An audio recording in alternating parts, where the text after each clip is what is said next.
What's up, y'all?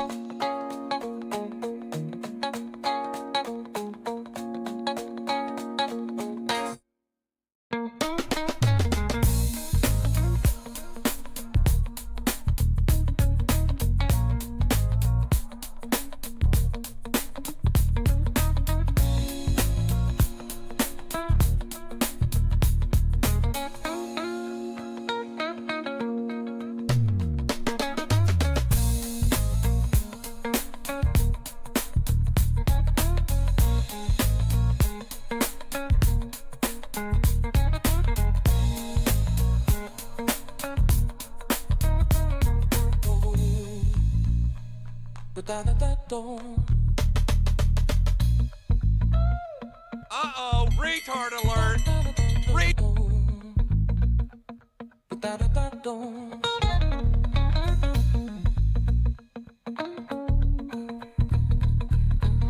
Oops.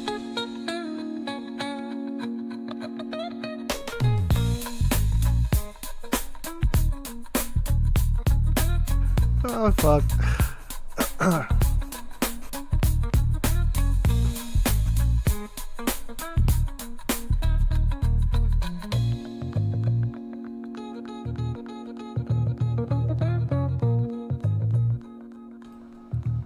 Oh, that's AIG funk.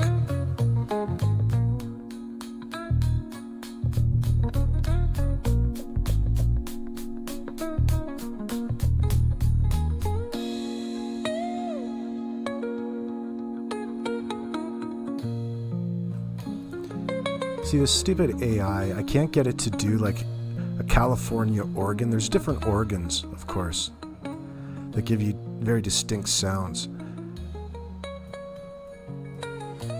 I haven't been able to figure out how to discern. I can think of like 12 different organs I want, but that has to do for now, I guess. It's better than nothing.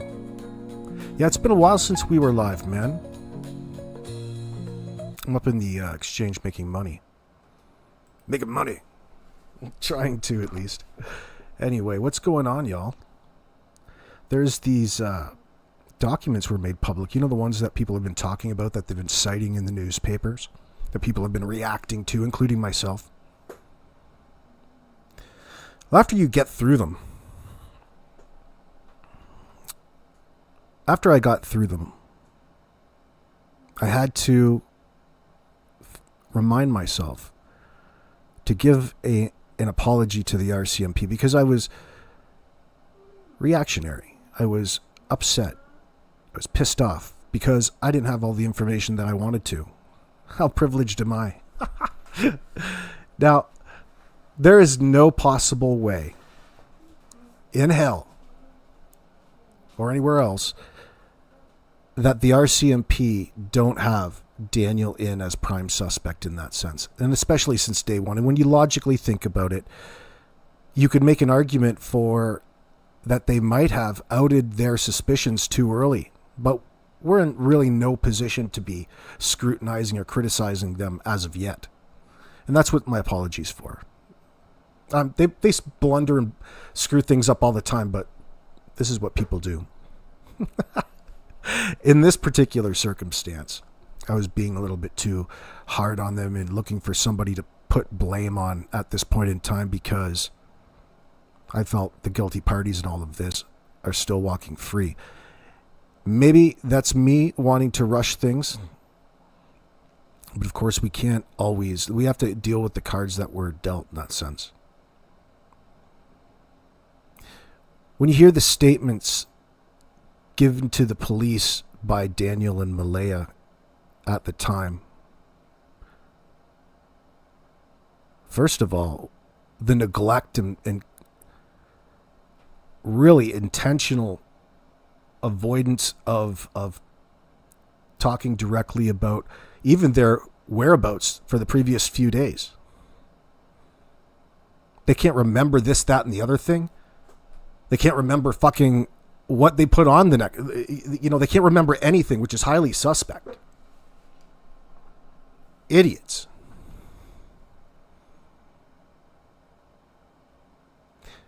And this nonsense that they're putting the kids, that they put the kids to bed. They just put the kids to bed in their normal clothes. Kids don't have pajamas? Put the kids in the pajamas. You know, Meadow has trouble sleeping, so you go in the middle of the night and turn the TV on for her? Like, what the fuck is wrong with these idiots? Anything that would actually mean like real child rearing. You ever thought about picking Meadow up, giving her something to eat? Working her into a routine that doesn't involve a television with all kinds of destructive blue light rays, charging their minds up, exciting their minds.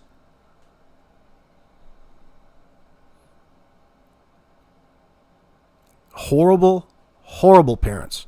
And Belinda only said the things and positive things about Malaya out of just because she's of quality character in that sense. In other words, to make it look like she's not pointing all the blame at Malaya in this circumstance, but the fact that Malaya right away is so standoffish about all of the information leading up to what they would otherwise want to refer to as the disappearance, that time period, is just filled with holes. Daniel is an idiot. This guy is just a blatant moron who, listen, you couldn't look any more guilty in this circumstance. There's no possible way that you went and ran around looking nonstop, tweaker. Okay? Running around doing the same thing, which would be running around like a chicken without its head cut off, or with its head cut off, without your phone, claiming that you're searching. Also known in this circumstance as avoiding the fucking heat that's at your house right now.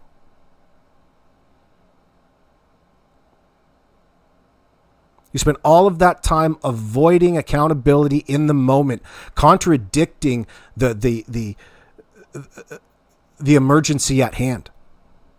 For all we really know, you were out actually hiding, stashing the bodies.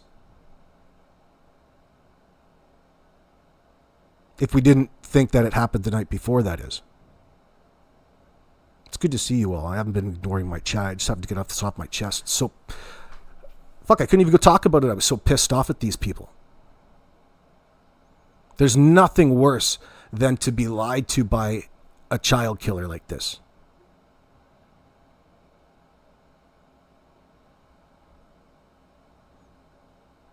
I have been over in Mike Demands and watching Ninchi, and you can see Ninchi on your screen right now. She did a good job, by the way, narrating this latest video. Although she's going to have to DYOR on the cannabis. Cannabis has never killed anybody, okay? Yeah, it's legalized across Canada. In fact, I've got all kinds of products as well. You can, cannabis related products, you can hit me up at step-by-step exploring videos at gmail.com. But that's a commercial for another story, or another day. God. And shout out to Adventures Underwater UK as well for doing those compilation videos. At least I can't bring myself to go and listen to Darren Getty's quite yet. I've had enough of that MFer. Man, oh man. The story that they gave the police. Well, you can look at it two ways. The story that they concocted and that's written down in this paperwork is upsetting because it shows you just how lackadaisical, dysfunctional that home is. Hey, Daniel, by the way, you know, if you've actually ever been around bears, the last thing that you would want to do is leave that sliding door unlocked because a bear just take that big old paw and slide that door just to the left. Big old bear come in the back door. If you're going to lock the bear out of your trailer, you idiot, you would secure all of your doors and make those doors as secure as possible. But that's just a bullshit story. And you don't even have any fucking big bears in Nova Scotia anyway, you idiot. It's probably somebody's dog. Oh, shit. They got bear, but I mean, old black bears. This isn't exactly, you know, grizzly country. Fuck, you just go whack him on the nose. Get out of here. Why don't you pick your garbage up? Maybe he's coming to bring that pink blanket back to you. Anyway. What a fucking guy. Well, he's got this wrench secured in the front of the house, he says, because there's a bear knocking on his front door. It's probably the rats in the walls. He secures it. I'd love to see a picture of it. What it is Daniel's trying to explain away damage to the front door that probably has something to do with the kids missing or the outrageous fights that he gets in with Malaya. He's taking his aggression out on the front door. He says he's got it secured shut with this wrench. It probably has to secure it shut, not because of the bear, but because he's damaged it, probably overslammed it. Now it won't close properly because it's a goddamn aluminum trailer, right? And it's dilapidated. So it's probably something that this tweaker doesn't want to go and actually fix properly. If that front door was properly secured, you're not going to have to worry about a bear coming through it. All right? And try to convince the cops that the kids voluntarily walked out the back door, the sliding door, together to their peril. Usually you throw in like a little chunk of wood or a chunk of hockey stick to secure the back of the sliding door because it's a double window type of thing. And even if you were from the outside to wedge it open, which you can always do, you can't get past that.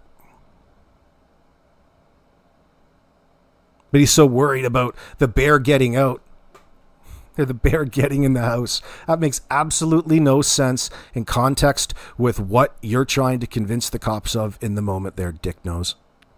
Okay? It's contradictory. Makes no sense. It makes you look like a fucking idiot. Again.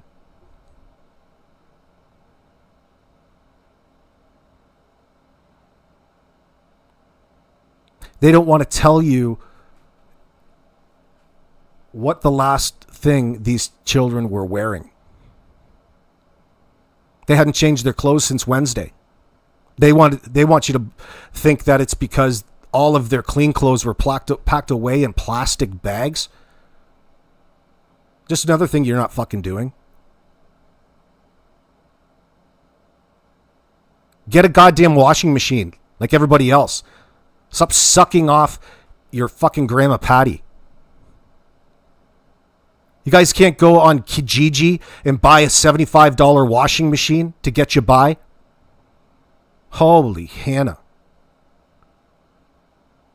Well, then they wouldn't have the opportunity to go and hit Patty up for money, would they?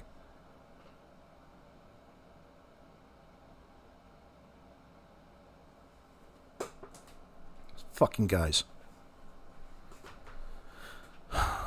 The problem is that they've been manipulated, the cops, since the get-go. And when you're not getting any real information from anybody, it makes it that much more difficult to figure things out. And that's partially why I need to walk back my statements about RCMP blundering this circumstance. Because who am I to say that at this point?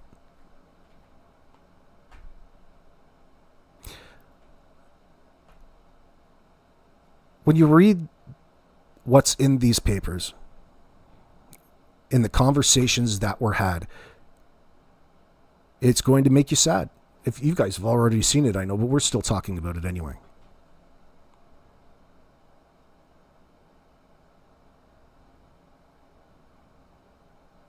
Who goes to bed with a backpack on? How about any one of you two idiots encourage some healthy growth and some learning within the house? No, the backpack goes on the hook by the door with the rest of your clothes that you take off and wipe your feet as you come in the house, kids. She's such an idiot mom. Like, fuck me. She had no interest in being a mother. Good to see you, Mike.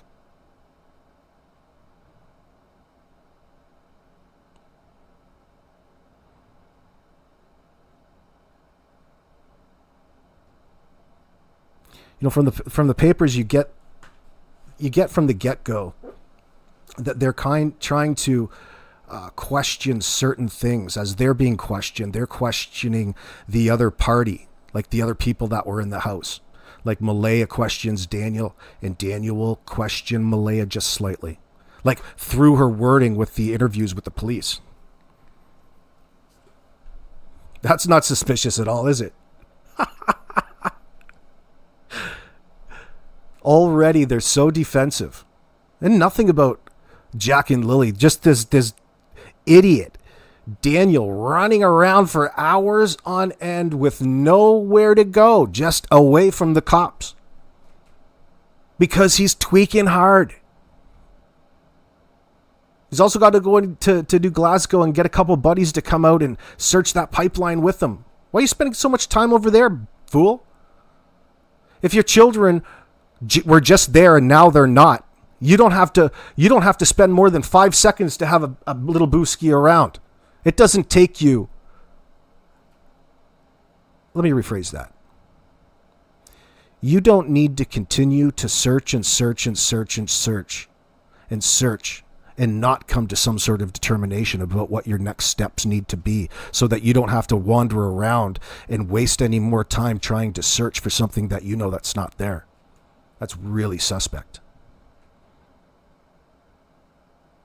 In fact, you gave it away. The fact that you're out there in an emergency situation, the one that you're trying to convince everybody about, without your mobile device. And by the way, Malaya, by the way there, tough guy, you don't need that VoIP, voice over internet protocol.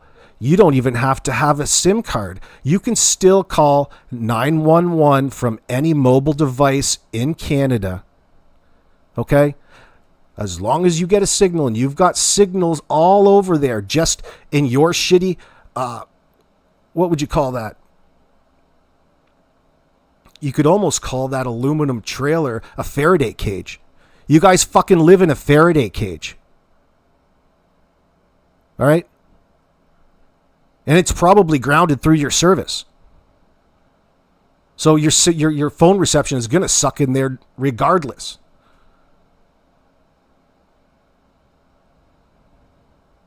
Fucking dildos. Yeah. You don't have to have any sort of You can use your mobile device for 911 anywhere that you are, anywhere that there's mobile service. You don't have to worry about paying your bill, especially you two. We know you don't fucking pay your bills anyway. Now, what else is on my mind?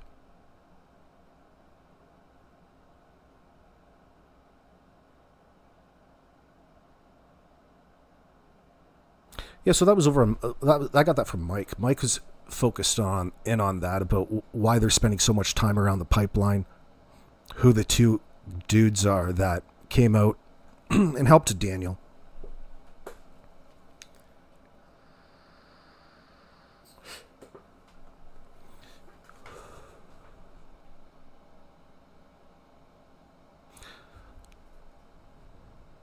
I'm gonna have Nietzsche. I'll take a break and say hello to my audience here in a moment. Just give me a sec. I want Nietzsche to read it for us because she's got a great narration voice, and there's not a whole lot of flim flam in between. Like, not a lot of personal feelings or opinions. It's just the information and an analysis. So hold on. I'll put this link in the description for those watching after this particular stream. So, for all we know, this could have been just, a quick download of what was basically there currently on the phone without looking at deleted data and stuff like that. I think it does say in this document that they have got deleted data there. But what I'm saying is that we don't know the level of the download here, how deep they dug into these phones. RCMP DFS has said they will take the images already made of the phones and limit the data provided to fit within the parameters and timeframes specified in this order. They will provide new USBs with that specific data to investigators once this order is authorised. So essentially, when this was written, there was none of... I know what I was going to say. You know what's really baffling above and beyond everything in this story when you take a look at it? The person who made the call to the RCMP to report the incident was Malaya. She never searched.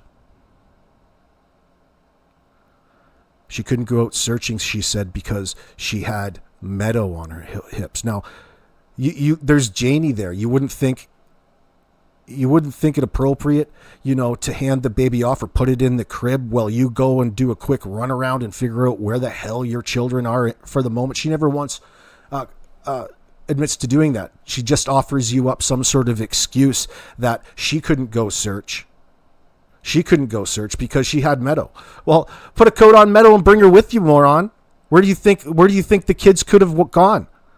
You already knew that you weren't going to find them. Or else you would have searched. It's not a situation. It doesn't even resemble the way that these people treated. It doesn't even resemble a situation where you just lost your child. Okay. How did you know that they were gone? How did you know that they were missing in order to tell Janie that in the driveway? It just happened.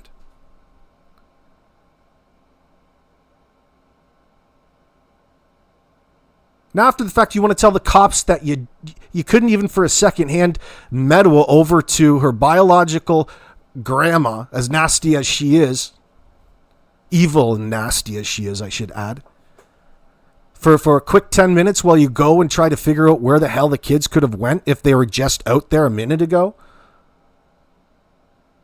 And by the way, there's no possible way any fucking cop, as stupid as the worst cop could possibly be, would ever buy this fucking bullshit.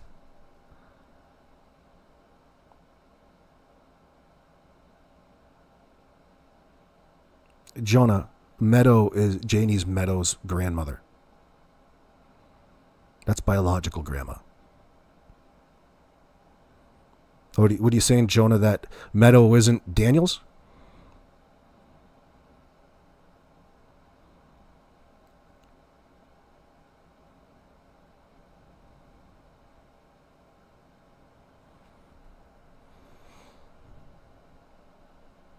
The point is, Your kids are missing. The kids are missing, supposedly. And you couldn't put your Meadow down for a moment in the pack and crawl or the pack and play. 60-month-old isn't going to up and take off on you for a little minute. Go put it in the crib and go have a look yourself. Try to figure this out. Instead, you're allowing Daniel to go out, and God knows where the fuck he's going. He's probably out tweaking and getting high in the bush while all this blows over. That's exactly what he did.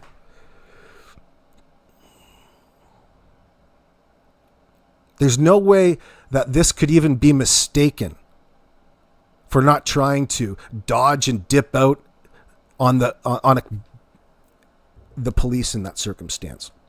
Fuck, both of these people couldn't wait to get the hell away from the police in the moment as things were progressing. That forces the police hand to call in the search party. It prevents the police in that circumstance from making the right call, which was vital to them at that point in time.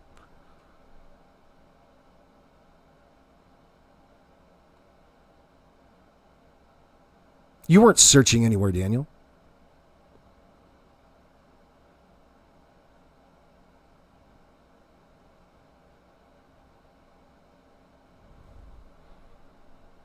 None of the forensic evidence from the phones was known at that point in time. I will just say it concerns me that they're talking about a very, very small time period for forensics on those phones. Definitions and abbreviations. All the locations and motor vehicle licence plates referred to in this information to obtain are in or registered in the province of Nova Scotia unless stated otherwise. I have added investigator's comment to explain, corroborate, further qualify or link information and to state my belief. Where these comments and beliefs are added, I have defined them with italics and the title of investigator's comment in bold. I probably should have mentioned at the start of this video, I will upload this document into my Patreon, and you know that police officers. I have read through the list. May 2nd, 2025 and May 5th, 2020. All right, we're going to get into the witness statements here. So that's Janie, Daniel, and Malaya. 25. The following is a summary of what she said. Janie said Lily and Jack are her step-grandchildren. She lived in the camper on the same property as the residents from where Lily and Jack went missing. She said she saw them all week. Regarding Friday, she said the following. On Friday morning, she got up at 6 a.m. and had tea and cigarettes. Around 7 a.m, she went out and tended to her chickens and let her dog out. So it's to be mentioned at this point in time, friends, that Janie's story was botched from the get-go because she's come back not just online but during these interviews and corrected herself. Now, whether or not they're significant, it's yet to be determined. But it's worth making mention. It's not like any one of these individuals had a clear and cut story, a clear and cut description of the truth, in other words, about the reality of the situation. They had to keep coming back to them and questioning them, leading them to believe, well, you know what? Let's hook them up to this damn polygraph and have an excuse to address him with what we're really suspicious of. She went back inside and played a game on her phone. She got a call from her brother, Ron McKenzie, at 8:48 a.m, and they talked about going to town. After she was done talking to him...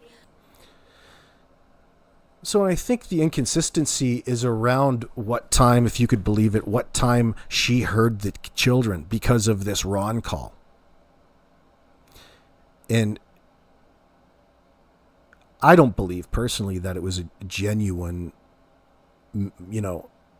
sometimes you don't remember things correctly, but there's too many of these situations, especially in this circumstance.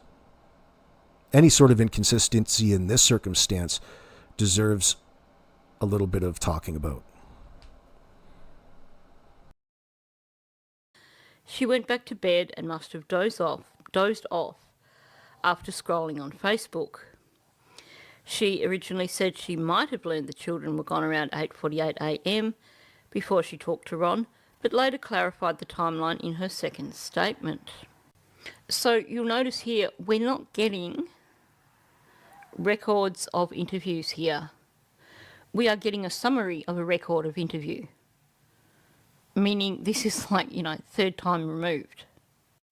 And rather than giving us the two separate records of interview, she's basically combined all the information from them, which basically opens up the possibility of incorrect information being put into this document, because she could well be, in her head, essentially translating it to how she interprets it. Meaning that if Janie said one thing in one record of and that's almost guaranteed, because they do this in every instance.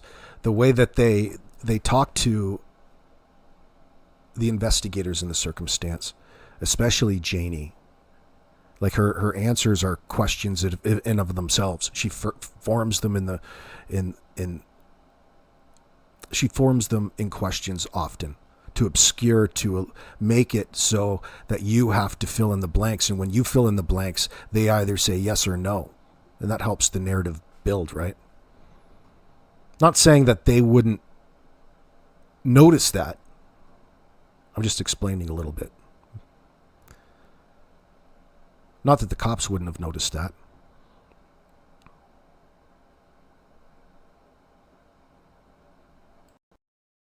Interview, and another thing in another record of interview. This is not necessarily going to be outlined here in this document. Her dog started barking and that woke her up. She heard Lily and Jack in the backyard playing on the swings and laughing, which of course is very different from what she's told us. Then dozed off again. She woke up again when she heard Daniel yelling for Jack and Lily. She didn't think anything of it because Jack liked to look for bugs and gets into things when he's doing that. So she thought Daniel might have been yelling at Jack for that reason. This is interesting because in her accounts that we've had, it's Jack and Lily together, and then here it's basically Jack on his own. That's very interesting. Okay, and here's where it becomes problematic that we are basically having a recount as opposed to a record of interview. Because in this statement here, she says when she came outside after waking up again, she saw Malaya standing at the rock pile holding Meadow. Malaya said Jack and Lily were missing for about 20 minutes and she had called 911. Why is this significant? You can't forget Daniel. Daniel really blew this statement right out of the water, and here it is on ink in front of you on a screen, on a piece of paper.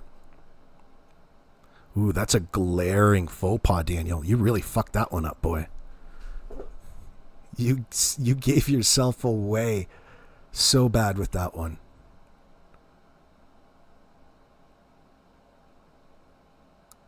Remember, Daniel tells it as though he had to hold Malaya off. Oh, 1 second. Don't call the RCMP. 1 second. So he, flew up the side of the hill to these cabins. It's okay. It only takes me like 30 seconds. It's only like 100 feet up there and back. Then he comes back and he says that he's the one that told Janie. It was a completely different scenario.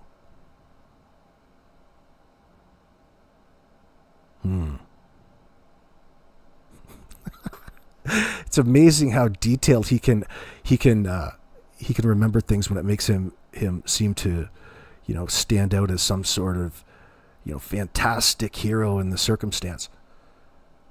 Oh, fucking ran up that hill. It only took me 10 seconds, 30 seconds, the whole thing.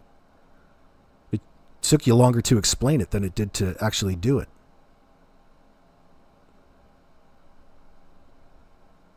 But these guys, can't remember what the kids were wearing, anything of importance that the police ask them, because you always have this repetitive mention in these documents about them not being able to remember very simple things. Their own experiences in that day. And that's not even, you don't expect, an accurate account of every single moment, but screwing up your days, it just falls in line with somebody who's really nervous and really, really scared. That anxiety that gives you the yips. Well, according to Belinda or Chaucer, and I'm sorry if I pronounced that wrong, that can that we see in all the images, that wasn't there when they went there on the Saturday. That was built up afterwards. So we don't know if this is something that Janie has stated or if this is a misinterpretation by the person writing this document. And yes, it happens. If you followed the Maddie Soto case with me, there were numerous times when I pointed out discrepancies between reports that were written by police officers and the actual interviews. Janie got her coats and boots and walked around looking for them. Daniel was searching for them. Her brother called again around 10:19 a.m. after all this happened. Malaya called her mother, who came to the house. When her mother arrived, Malaya talked to her and said, "I told you they had autism." Okay. Either something has been lost in the telling here, or Malaya just made a really, really odd comment. Family members started to show up. One of her brothers went to get an ATV and they continued searching. Janie said for the rest of Friday she searched for the kids with her family members. Janie provided some background information. Janie was concerned about the timeline because there was no way the kids could have walked from the yard up to the road where Daniel was in the vehicle without her seeing them. Again, I'm not sure if this just is a misinterpretation of something that this officer has heard, or if Janie is saying that in fact Daniel was down on the road or up on the road somewhere in a vehicle. I mean, it seems to match with her account of seeing Malaya and then she got her boots and coat on and then walked up the hill and ran into Daniel. And it seems to me that what she is actually saying here is that had they been on the property between where she left her RV and where she ran into Daniel, that she would have come across them. But the way this is written leaves a lot to interpretation. Janie said when the kids were in the yard, she usually watched them the most. Yeah, I have questions about that. She said the kids were in school on Monday and Tuesday because the bus picked them up right outside their house. Wednesday was an in-service day and they were home, but they went to their grandmother's house to do laundry and didn't get home until 10 p.m. Thursday they didn't go to school, but they were in the yard playing through the day and she gave them snacks. Yeah, right. Yep, I believe you, Janie. Janie said Malaya and Daniel are having financial difficulties. And we heard that from Wade, so it seems that it is common knowledge. Janie said Jack would not go for a walk on his own. She said she, Jack, Lily and Daniel went for walks in the woods all the time. And they had to carry Jack sometimes because he got tired and would just sit in one place. Janie said she does not believe the kids are in the woods. So again, now she's talking about Malaya and she's talking about, basically she's giving a summary. This is not a record of interview. This is a summary of the information given by Malaya. So that's Malaya's statements. Hold on there. So you're telling me, Janie, that you gave the kids snacks? I wonder what kinds of snacks you gave the children. You're really, really emphasizing how great of a grandmother you are. You're claiming that you looked after the kids?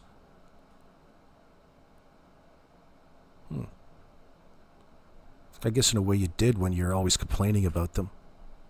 Gawking at them out your windshield. You keep it down out there. You keep it down out there, you kids, you nasty, pesky sons of bitches.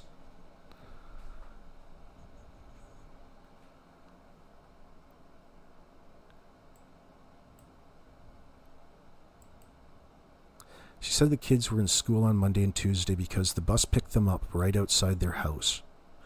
Wednesday was an in-service day and they were home, PA day. But they went to their grandmother's house to do laundry and didn't get home until 10 p.m. Thursday they didn't go to school, but they were in the yard playing through the day and she gave them some snacks. Maybe that's what happened to them. Here, kids, eat these. This'll shut you up. Janie said Malaya and Daniel are having financial difficulties. Janie said Jack would not go for a walk on his own. She said she, Jack, and Lily and Daniel went for walks in the woods all the time. And they had to carry Jack sometimes because he got tired and would just sit in one place. Janie said she does not believe the kids are in the woods.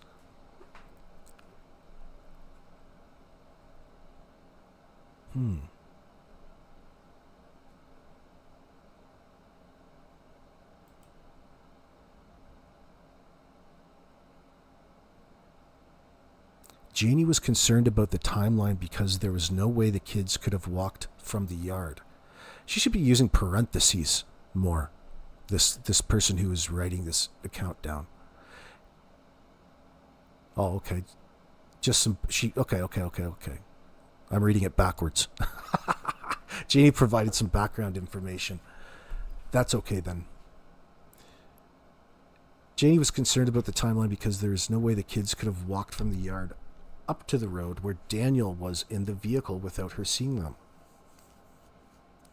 Already casting doubt at the circumstance.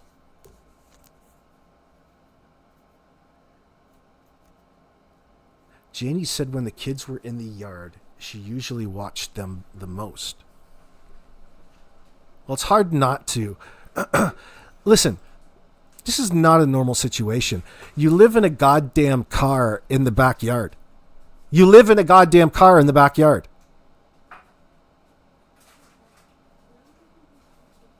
This is not some happy home that's occurring here. You're not living in that. Nobody lives in an RV and is happy.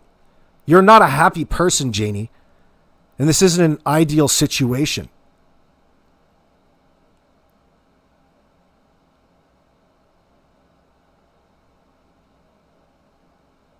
You watch him the most because you have to. You got no other choice. You also watch the squirrels the most over there too, probably. Because you're already outside. You get it? Yeah, when the kids are outside, you would see them because you're already fucking outside living in the goddamn truck. Van life. It's an old broken down shitty RV that doesn't run anymore. It's not a trailer. It's not a home. That's exactly what it is. And you've put a wood stove in there against code, if there was any code, for an old shitty trailer that on the back of your goddamn yard.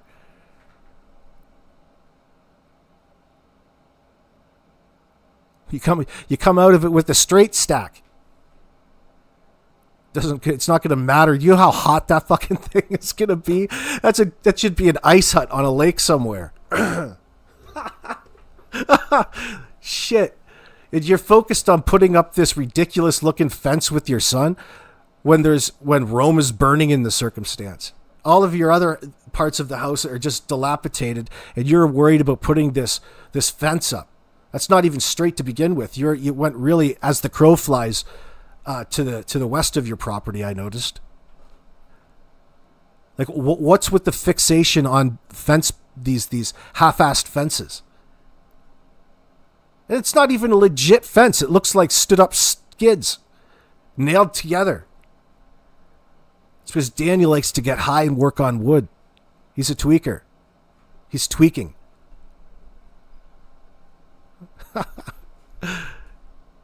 Hey, how about you fix that front door, douchebag? How about you fix the front door so you don't got to worry about that big bad bear that was going to come in and beat you up? What a fucking story. It makes no sense.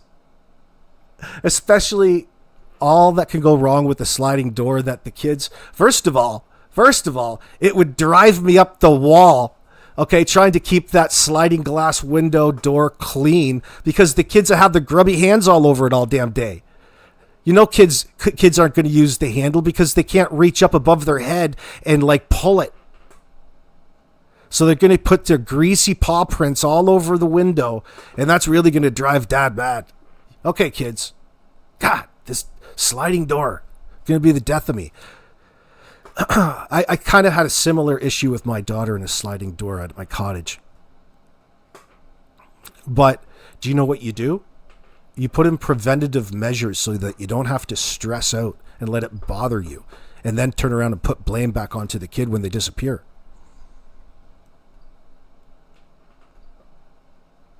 The fucking bear. Oh, there's a bear sneaking around here somewhere. Could you imagine him? He's tweaking out, fucking paranoid that there's a bear outside.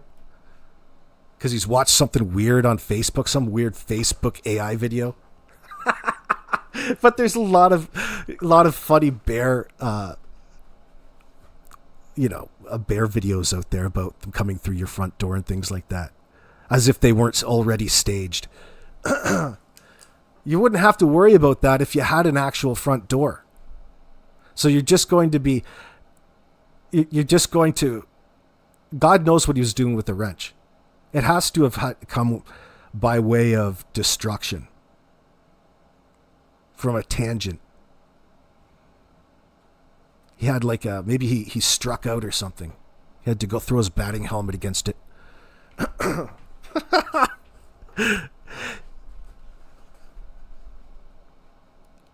They want to talk about how they couldn't hear the sliding door, and that was a real key thing. Usually I'd be able to hear the sliding door. Well, you wouldn't have to worry about it if you were paying attention to the kid in the first place, right? I don't have to pay attention to the kids because the sliding door makes noise, this and that. I don't have to otherwise supervise my child, pay attention to them, understand, know what they're doing, knowing what the hell they're wearing at any one time. You guys didn't even want to answer that, which tells you right there that something had to have happened far before, and there was not a whole lot of reason to eat, change clothes, do the otherwise normal parent things. Oh, they're still in their clothes from the night before, like they just got back from some, crazy college party or something. This is a 4 and a 6-year-old. They pass out all drunk, all hammered up on the couch. I don't think so.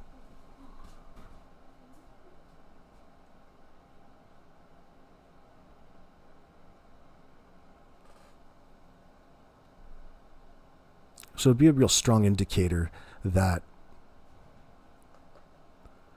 there probably wasn't a reason to put them to bed that night before, was there, Malaya? And trying to get an understanding of what the hell went on Thursday or Wednesday, because in the moment they couldn't even. They were. It's hard to tell through the excuse me, this paper, but it doesn't do anything to bring clarity to the scenario.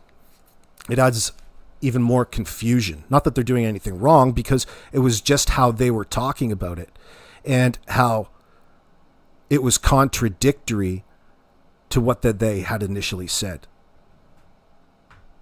Not that that's a solid gold indicator by any means. It's just showing you how unreliable Or maybe they were trying to be unreliable and come across as simple and unsophisticated, stupid.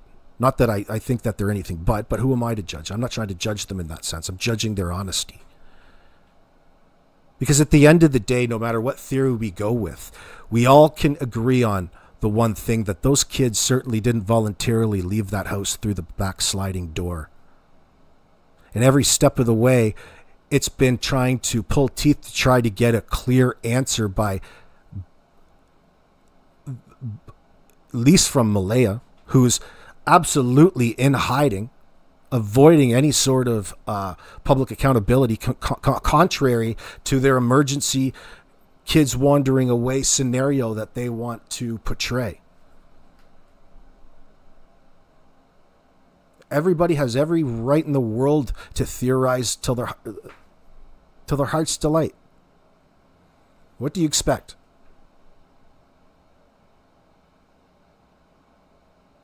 You can still be the hero in this situation, Malaya, but something tells me that there's a lot more complacency going on than anything else. Now, I fucked that word up, didn't I? I smoked a doob before I went live. What am I trying to say? Complicity or complacency? Is that even a word? Fuck, don't even go there. We're not playing Scrabble. I got some Scrabble things going through my head now. She was complacent around there a lot.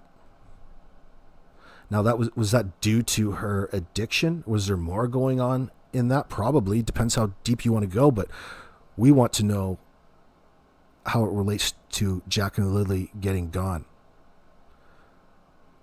Now, as I was listening to Mike the other day, and he was talking about Belinda. This is a bit of a sidetrack.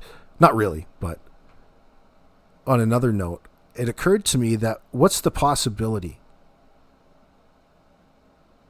It makes no sense to, in my mind, it makes no sense to lie in this circumstance in the theories that are brought up about there being otherwise an accident cover-up, if you want to classify it that. What do we mean, or what's the definition of that? For example, what if they both got outside and they couldn't get back in and passed away from exposure? Which is kind of essentially what they're saying happened already right now, the police, right?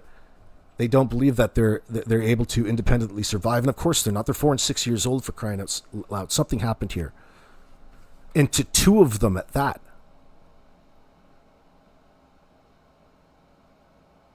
Now, the people that last saw them want to put all of the blame back onto the victims who aren't around to speak for themselves and their children. And the story that they brought is just so full of holes and nonsense in context of people actually parenting. It resembles more of an absolute fabrication than anything else. And you really get that through these particular statements. And that, when you realize it's like in your mind,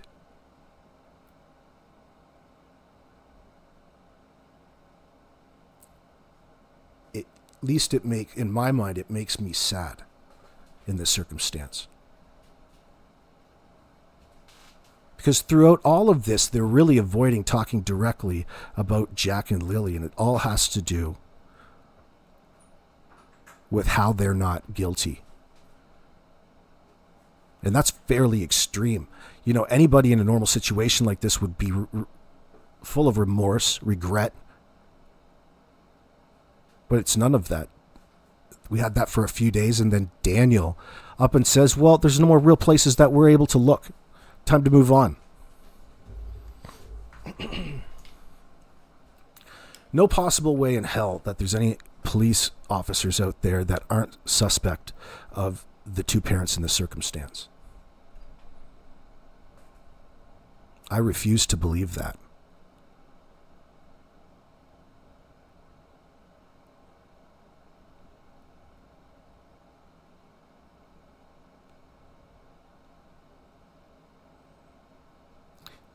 With that sidetrack, I'm not sure if I can believe that. There's no way that I could believe, especially now that, you know, Malaya's talking about Daniel being up for God knows, a person who stays up late into the night tinkering and fixing things around the house. For a dude who stays up all night fixing things, the place looks like a shithole. Are you sure he's not doing something else? For a tweaker who stays up all night, that place should be looking like Club Med. And it doesn't. It's a shithole. It resembles a fucking playground, a sandbox that a tweaker just tweaks out in. Has about 10 unfinished fucking jobs, and things are still falling down and breaking around him because everything he touches, he destroys. Sabotage.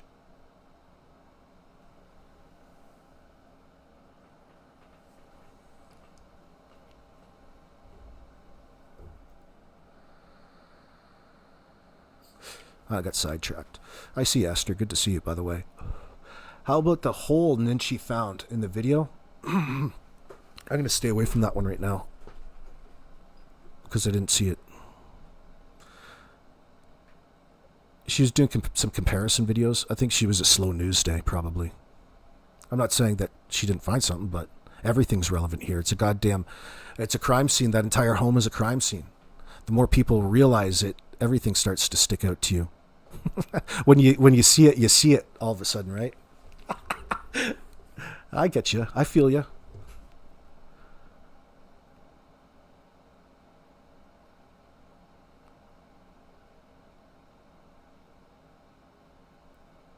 You know, those poor children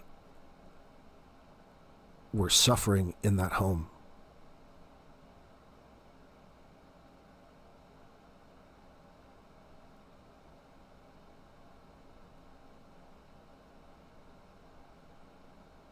And I don't know, and it bothers me really. It bothers me that even Malaya's family can't put pressure on Malaya to do the right thing in this circumstance. At some point, everybody, no matter how thick, has a conscience of some sort. Malaya's behavior is unconscionable. I use my word of the day. That's a word score 3 right there.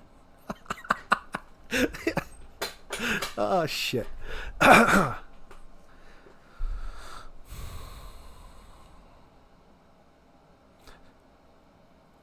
At what point did the RCMP move forward with this? At what point in an investigation do people does it become obvious to them that they're being lied to? Not only that, I wouldn't exactly call them cooperative subjects.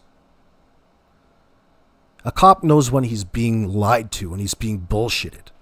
But you still have to go with the flow. You still have to take it at that point in time.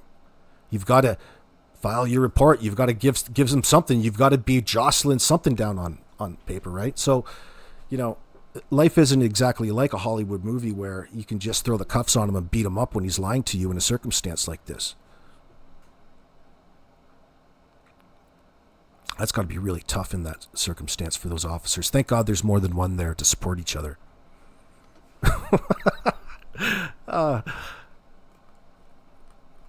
Heaven's sakes. Let me see here. Hold on, peoples. Between where she left her RV and where she ran into Daniel, that she would have come across them. But the way this is written leaves a lot to interpretation. Janie said when the kids were in the yard, she usually watched them the most. Yeah, I have questions about that. She said the kids were in school on Monday and Tuesday because... Well, if you're watching them the most, Stooge, then how come they're never dressed properly? How come they're looking so shabby? Why are they malnourished? Why are they missing? If you guys are just, it's always about in that particular moment for them, isn't it? And that's what it's all about when you're trying to get away with bullshit. You come up with any sort of any reasoning, as long as it's not silence and you say you don't know, then they have to start filling in the blanks for you. And that's what they're good at. They're good at answering questions in the moment. Not that they're valid answers and it's, boy, you guys are genius, but they know enough to give them answers in that circumstance, to buy them a little bit more time and phrase it in a way that not only makes them look less intelligent than they are, they dumb themselves down, if you could believe that's even possible.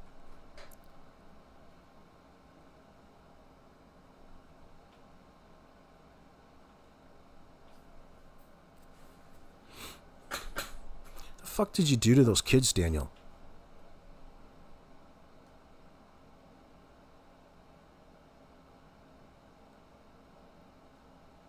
You know, there's no way a cop is going to go in there and believe his bear story, even though you've got to write it down on paper. You know, they deal with domestics a lot. And they see the effects of addiction, poverty, and the vicious cycle all too much. And what's very common is the signs of destruction in the household around them. So no matter if your story was even legitimate in that circumstance, it's still going to be taken as suspicious, and it's as well it should be. Because old Daniel, you're up late at night tweaking, brother. Why isn't that front door fixed? Oh, hey, Belinda. Welcome, my friend. Good to see you, Quiz. Thank you very much. It's very generous of you, darling.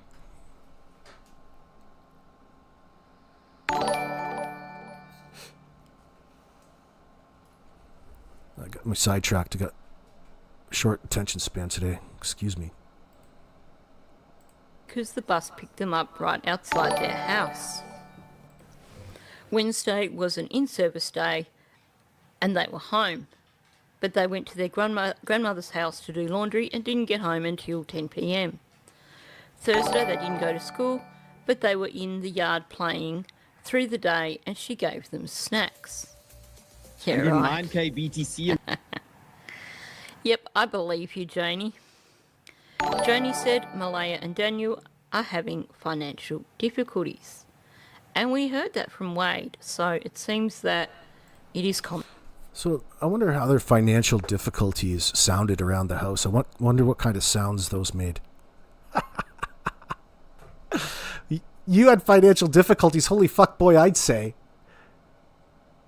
What was keeping you so preoccupied from even just doing something as simple as filing your taxes, you idiot, when it could take you about just 5 minutes to do? You're like, screw it. Procrastinate that one. God, heaven's sakes.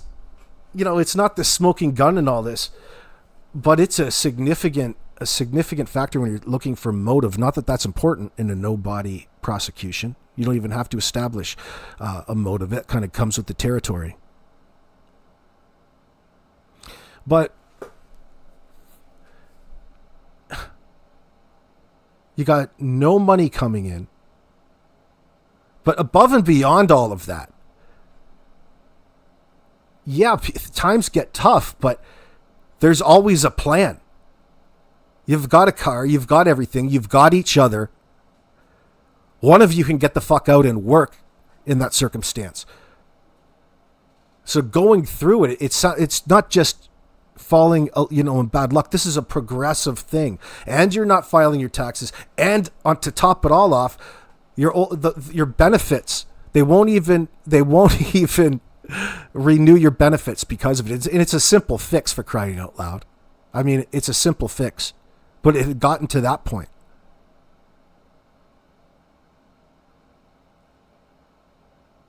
Now, if you made an outstanding amount of money, I could see you not maybe paying taxes.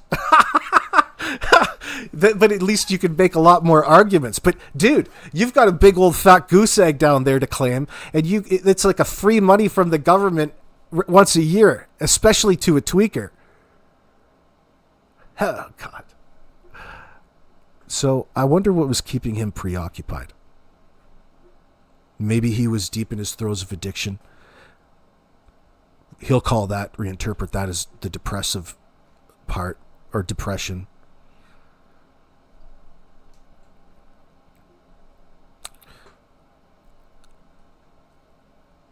I don't think that, I mean, of course it's possible, but it doesn't account for the need to lie and deceive and go to such great extents to cover your tracks.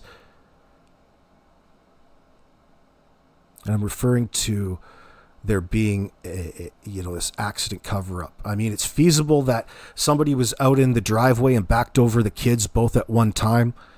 I mean, it's possible, but here's what I can't make the connection of. Even in that circumstance, why would you then exacerbate the situation? It doesn't make any sense. The need is not there to cover up any wrongdoing. Let's say you were inebriated and you didn't want to get caught for, drinking and getting caught and being prosecuted for vehicular homicide or something like that. It doesn't make any sense to me. These people are going to great extents to cover every angle and denying even the most ludicrous things in ways that are quite obvious. Like this is out of desperation. They have a real need to lie in this circumstance. And from what little we've seen of them, they're not all about finding Jack and Lily, and quite the opposite. They've been combative. They've been angry, confrontational. Daniel's dad, Janie at every angle. Why is the focus? It's beyond that question. That's just straight suspect. Not even the people that are immersed in the situation can see past all of the tomfoolery to try to get to the ends of this, aside from people like Belinda. I have to include her. But the last people to see Jack and Lily alive, meaning.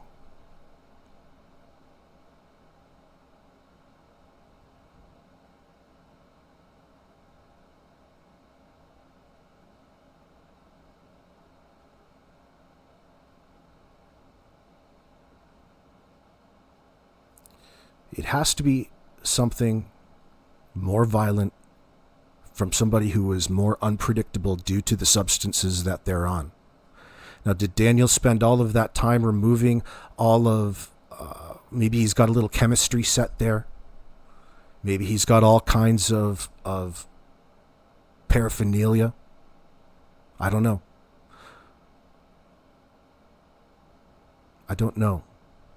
But I do believe that the situation between, that the neighbor reported about the vehicle coming and going, no matter what vehicle, between 12 and 5 is a strong indicator, and another indicator that Daniel's story completely fell through, not to mention how contradictory that their retellings of these stories have been. Like, confusing the Janie and Malaya scenario in the driveway to it being Daniel and Janie. Now, the statements from Malaya are probably going to trigger you a little bit. It's going to make you feel a little way, because this is a cold-hearted bitch in this circumstance. It's sad to consider that in your mind, but she even threw Cody under the bus in the police documents here a little bit. by not representing the scenario as accurately as possible and just blaming Cody for some of her financial woes in this circumstance. I mean, that's common, but I mean, we're talking in this circumstance. And it was probably serving to make her look more of a victim in real time to the responding officers. Let's hear that victim statement. Common knowledge. It's not a victim statement, it's Malaya's statement. Janie said Jack would not go for a walk on his own. She said she, Jack, Lily and Daniel went for walks in the woods all the time. And they had to carry Jack sometimes because he got tired and would just sit in one place. Janie said she does not believe the kids are in the woods. So again, now she's talking about Malaya, and she's talking about, basically she's giving a summary. This is not a record of interview. This is a summary of the information given by Malaya. So if there are discrepancies, she's not highlighting them here. Malaya provided 4 statements to police. 2 statements were provided on May 2nd, 2025, one on May 3rd, 2025, and one on May 4th, 2025. The following is a summary of what she said. Can I just point out, that is a lot of interviews over a 2-day period. When it comes to missing children, they're going to get every bit of information that they can from the parents straight up.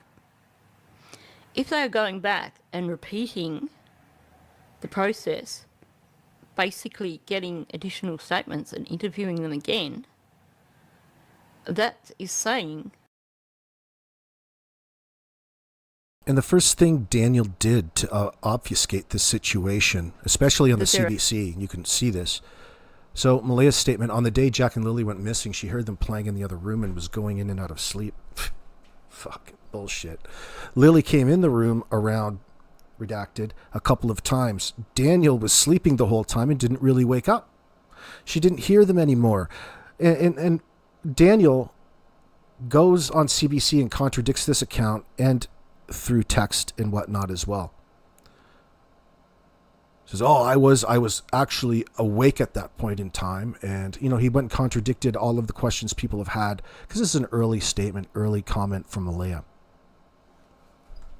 So you heard them playing in the room. This is around what time there, honey? Discrepancies. That is saying that they have questions about things that they would. What the fuck is she doing in bed in the middle of the morning, middle of day on a school day anyway? Makes absolutely no sense.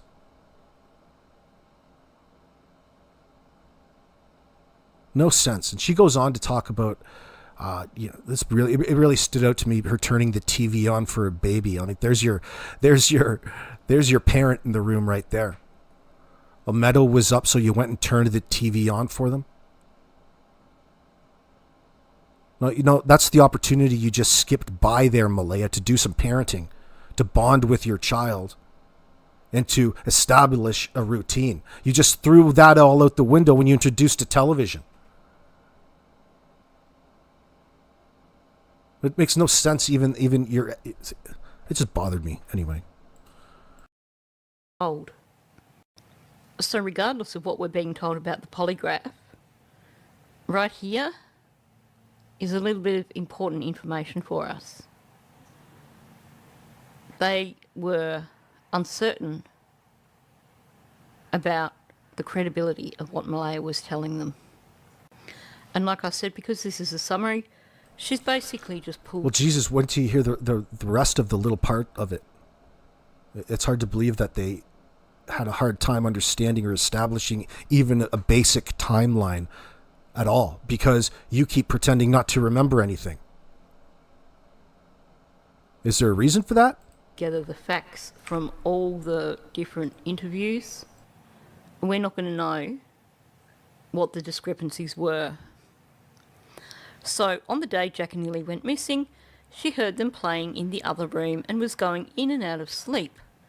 Lily came in the room around something a couple of times. Daniel was sleeping the whole time and didn't really wake up. She didn't hear them anymore around this time.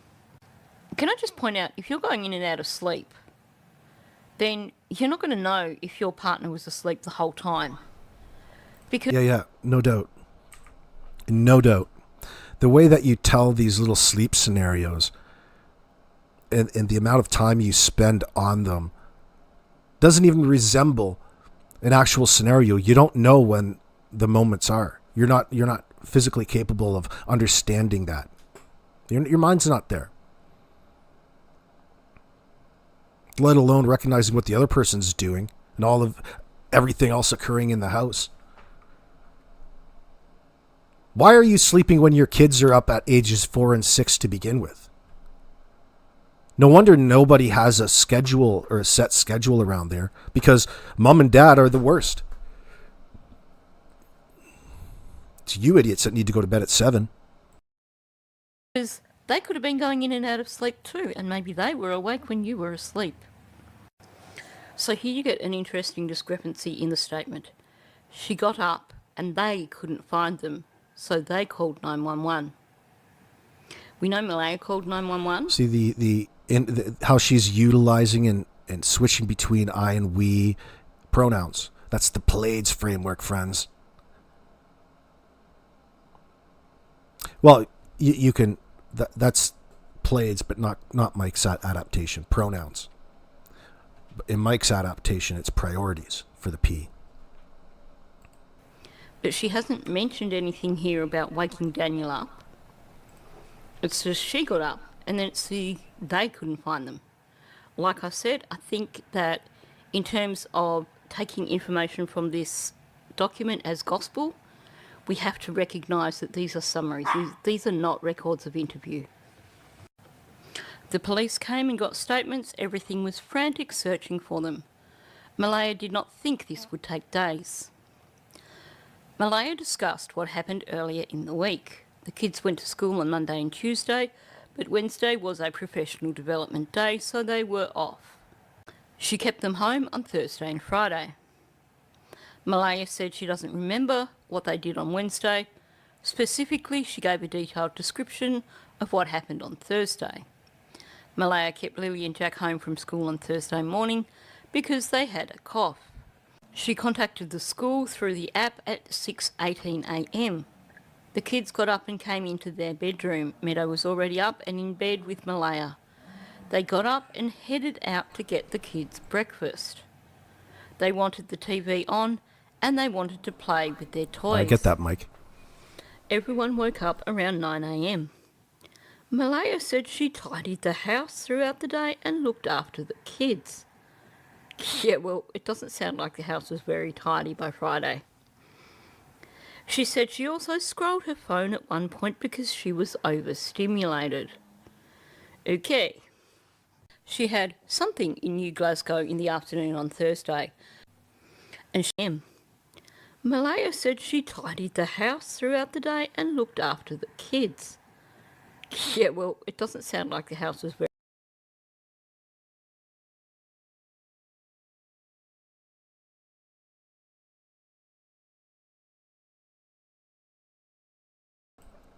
So, what an idiot. If you see here,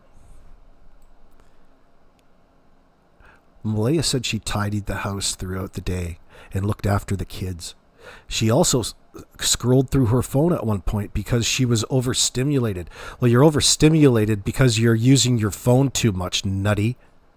Okay? Audio-visual entrainment. You go and you take your downtime to go and tidy the house and looking after the kids. That should be grounding. She's got that completely opposite. Oh, I'm so overstimulated. Unless you're doing drugs while you're doing it with Mama's Little Helper. What are you doing? Some cocaine and looking after the kids? Probably. Well, probably not.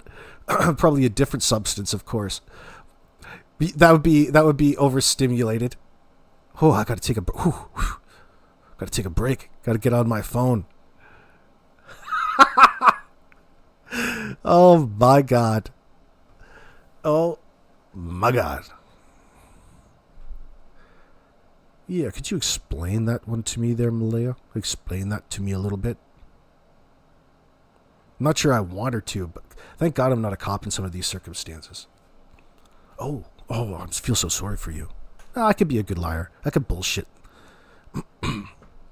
not react.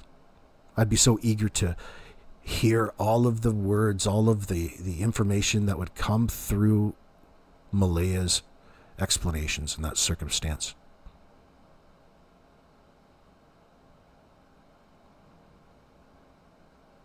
She tidied the house throughout the day. Boy, that's a big job. You got to put the pillows back on the couch.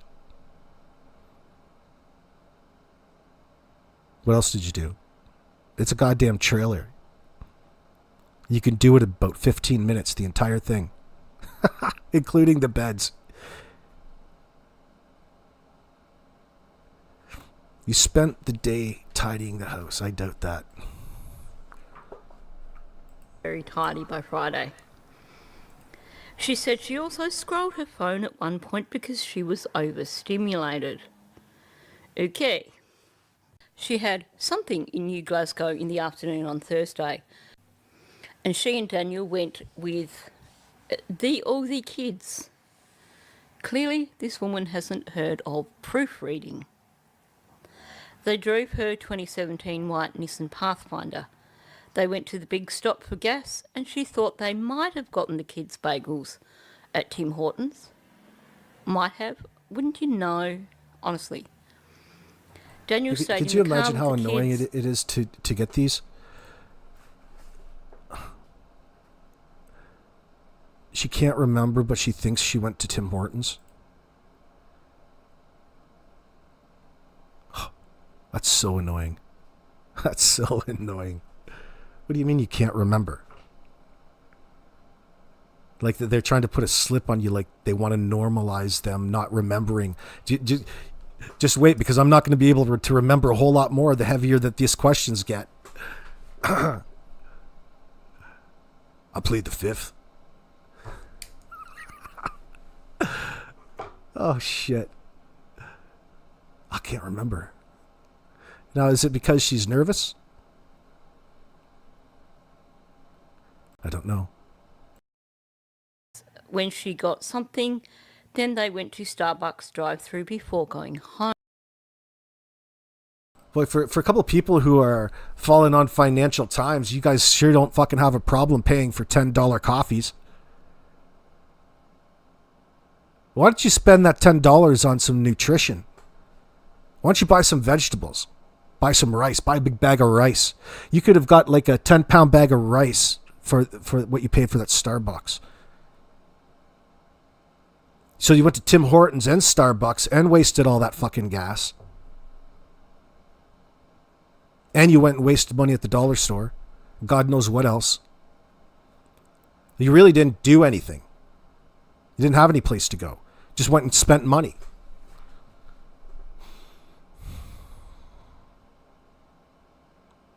That would burn my britches. That's fucking grounds for divorce right there. You're falling on hard times and you're at the Starbucks drive-thru?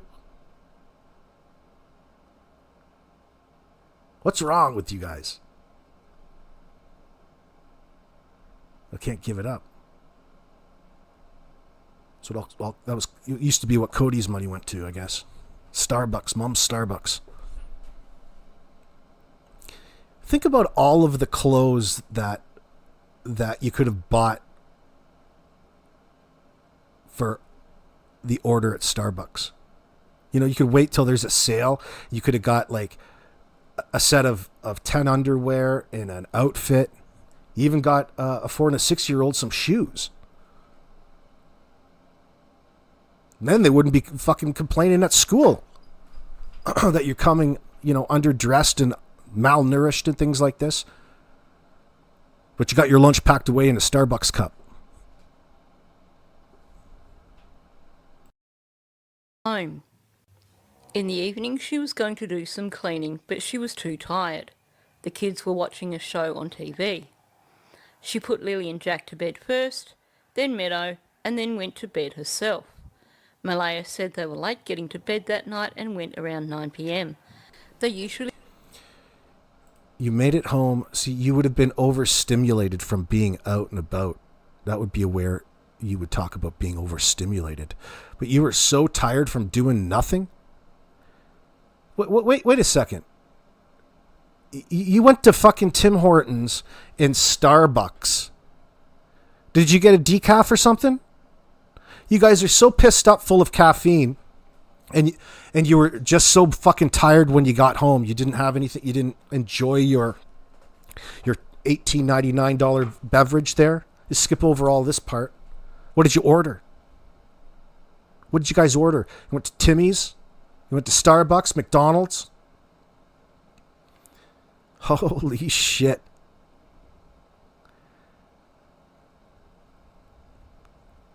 I couldn't even imagine. Let alone in today's economy. I'm stingy. I'm up in the exchanges fucking betting on longs and shorts. Hell no. Hell no, am I wasting my money at a fast food fucking restaurant for 5 minutes of poisoning myself. Are you crazy? Think about all of the fucking money you just could have saved. Yeah, I'd say they're in real financial difficulties.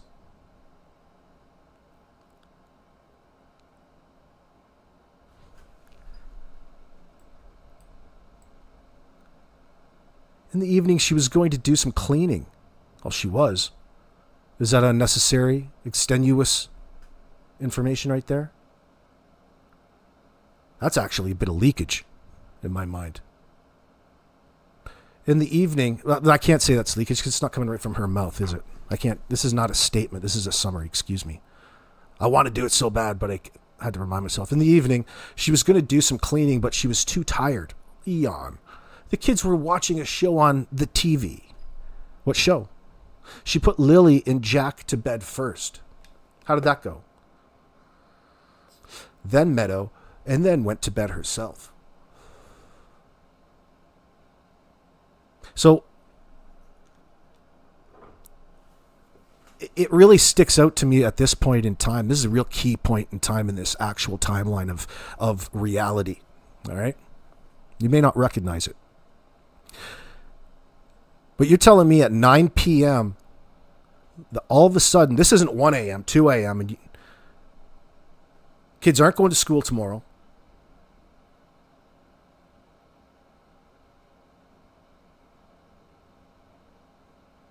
Something happened right at in this time period. There's no reason to go through a bedtime routine. It's just throw the kids in bed at 9 o'clock. I was gonna do some cleaning, but I was too lazy.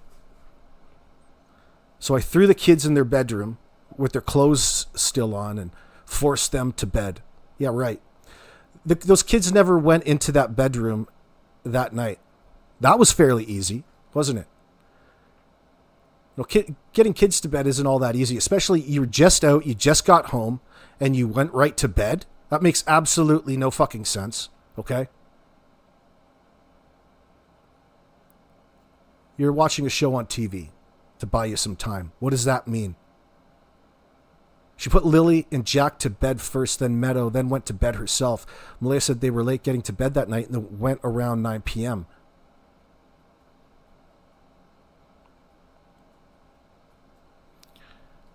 I'll give them that.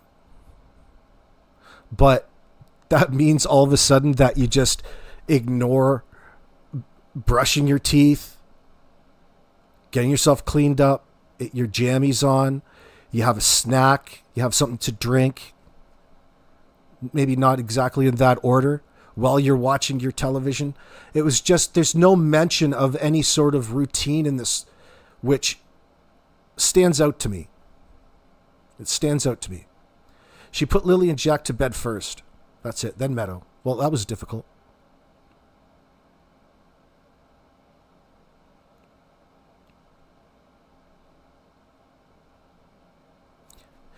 Lily was wearing a pink sweater and pink pajamas with white shapes and a Barbie top. There's a mention of pajamas right there. But she still has pink socks on? Come on. See, this story is too fabricated. It seems too fabricated in my mind. Maybe I'm being biased. Lily was wearing a pink sweater and pink pajamas with white shapes and a Barbie top. With pink socks. Her hair was shoulder length and her backpack was beside her. Jack was wearing black sweatpants, a t-shirt, and a diaper. Why would you put them to bed in their...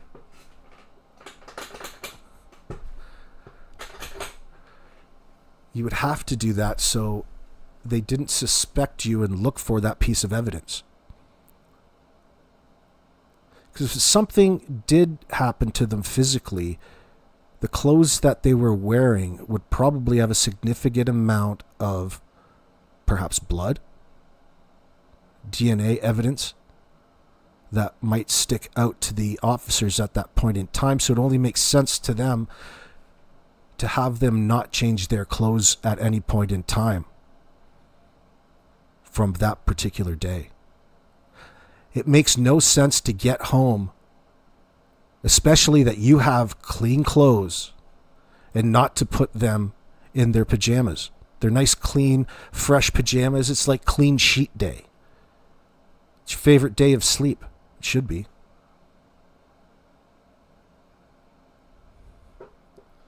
And this going to sleep, going to bed with a backpack? No. I don't buy that shit. Jack was wearing black sweatpants, so Daniel stayed up tweaking. He said he was going to clean the house for her. Just so he didn't have to go to bed. He was too stimulated. You could say. He was a little too stimulated to be going to bed. He said he was going to clean the house for her.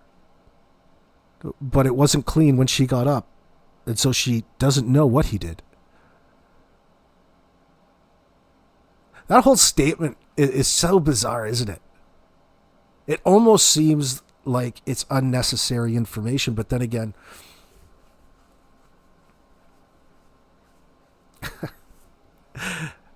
he said he was going to clean the house for her, but it wasn't clean when she got up, so she doesn't know what he did.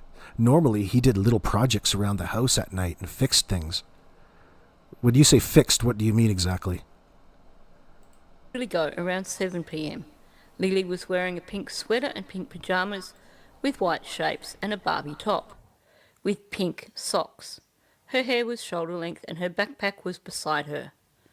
Jack was wearing black sweatpants, a t-shirt and a diaper as he was only partially trained. Daniel stayed up. He said he was going to clean the house for her, but it wasn't clean when she got up, so she doesn't know what he did. Normally he did little projects around the house at night and fixed things. Essentially meaning that Daniel was someone who didn't really sleep that much. I wonder why that is. Malaya said she was not woken up throughout the night and does not know when Daniel came to bed. She continued by giving a detailed description of what happened on Friday.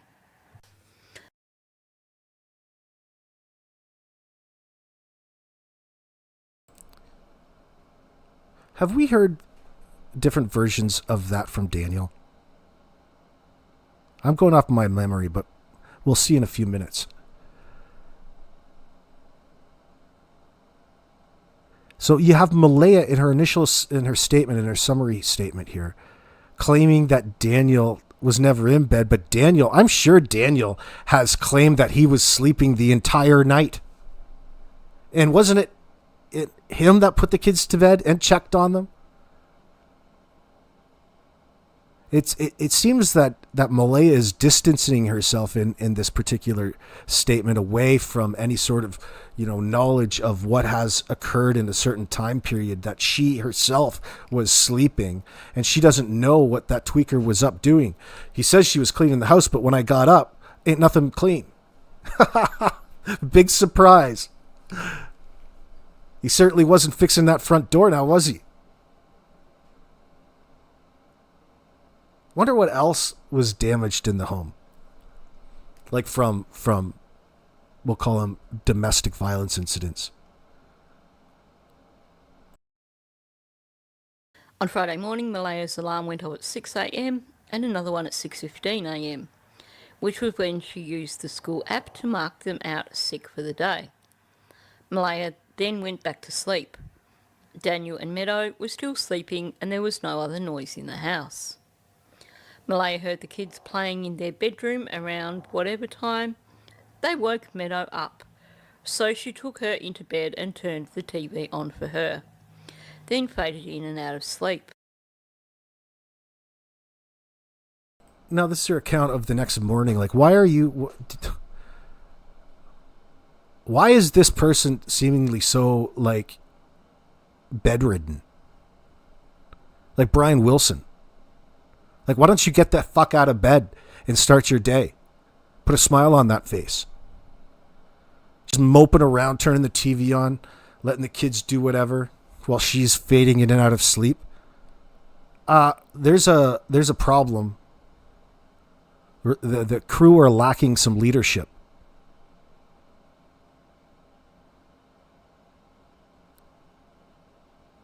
I don't understand why they're coming across as so lazy in this circumstance. Because it's the easiest story to tell.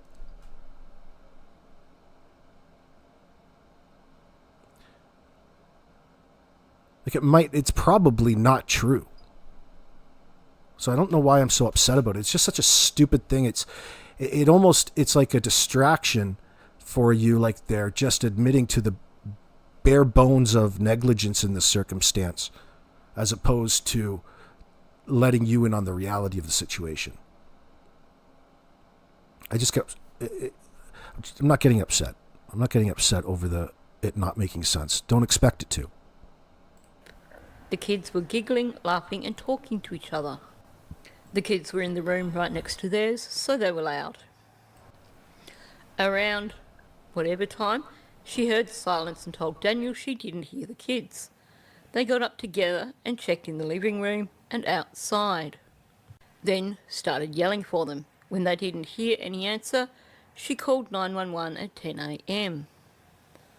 So you checked one room in the house and you went outside the house and called them. And then you called 911. You didn't check anywhere else on the property. That's right. That's right. So she wants us to buy that she instinctively called the RCMP. That is bullshit. It has been since day one. You can see that right away. You have no reason. You don't even want to talk about the key reason because it doesn't exist. The story is fabricated. It's fictitious.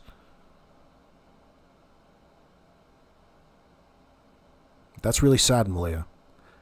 It speaks to just how cold-hearted this woman is.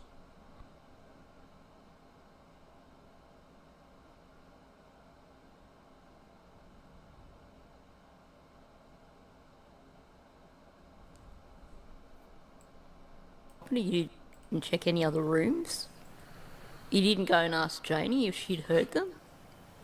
She had to turn off Wi-Fi to get the bars of cell service and call from one spot in the house where there is good service. Daniel walked around yelling for them to see if he would get a reply and eventually took her Nissan Pathfinder to go look for them in the woods. So that doesn't match his account either. No, it doesn't. Malaya said that she did not... Where's that? Around... She heard silence and told Daniel she didn't hear the kids. Oh, it's too much paraphrasing. They got up together and checked in the living room and outside. Then started yelling for them. When they didn't hear any answer, she called 911 at 10 a.m. Not good enough. She had to turn off Wi-Fi to get the bars of cell service and call from one spot in the house where there is good service. Daniel walked around yelling for them to see if he would get a reply. What, like you're howling for wolves? He eventually took her Nissan Pathfinder to go look for them in the woods. Because you always drive a car in the woods. Janie was also out looking for them.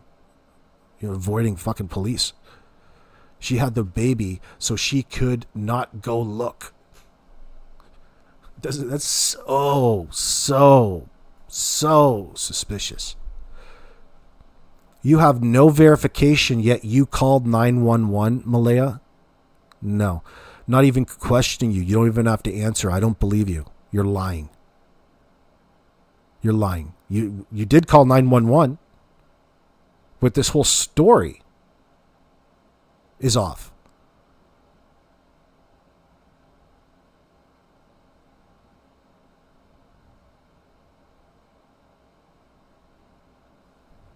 Malaya says she did not think the kids had changed their clothes. You don't think?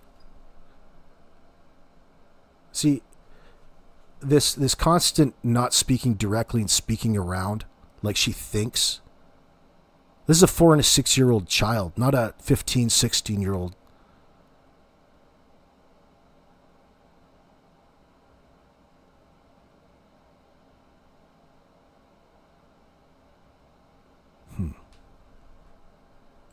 Janie was also out looking for them.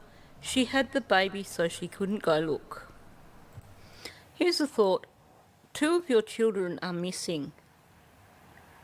And you'd rather sit on your ass with the child that you know where that child is and let other people go and search for your children? I know that the relationship between her and Janie was rather piss poor. But it says a lot that she was not prepared to ask Janie to look after Meadow so she could go looking herself.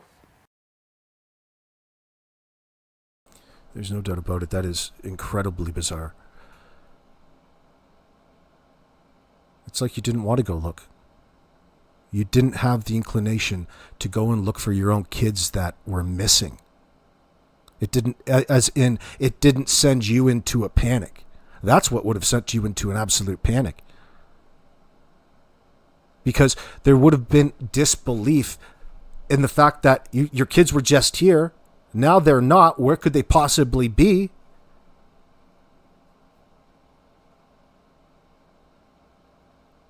You have this little story about it possibly being this, that, and the other thing. Anything that keeps the heat off of you. But the selection of words is just so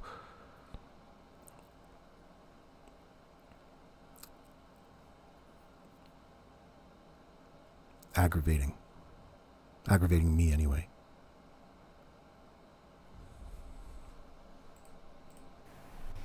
I mean, when you listen to the way Janie talks about those children, it really does sound like Janie did not like them. So basically, if she was out there calling for them, wouldn't you think that they would be more likely to come if it was Malaya out there calling for them? Just a thought. What are these fucking snacks that Janie's giving the kids? What sort of snacks that she would come up with there in the trailer? Like some s'mores?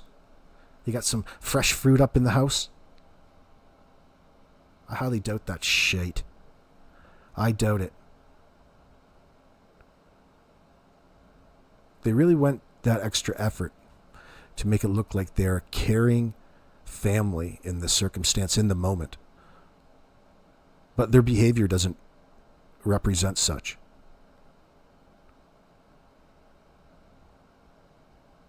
Because that's what you do when your kid goes missing. You spend hours and days out aimlessly wandering nowhere in circles. That would be the last thing that you would do. And you're not even that heartbroken. They're not even your kids, boy. They're not even your children.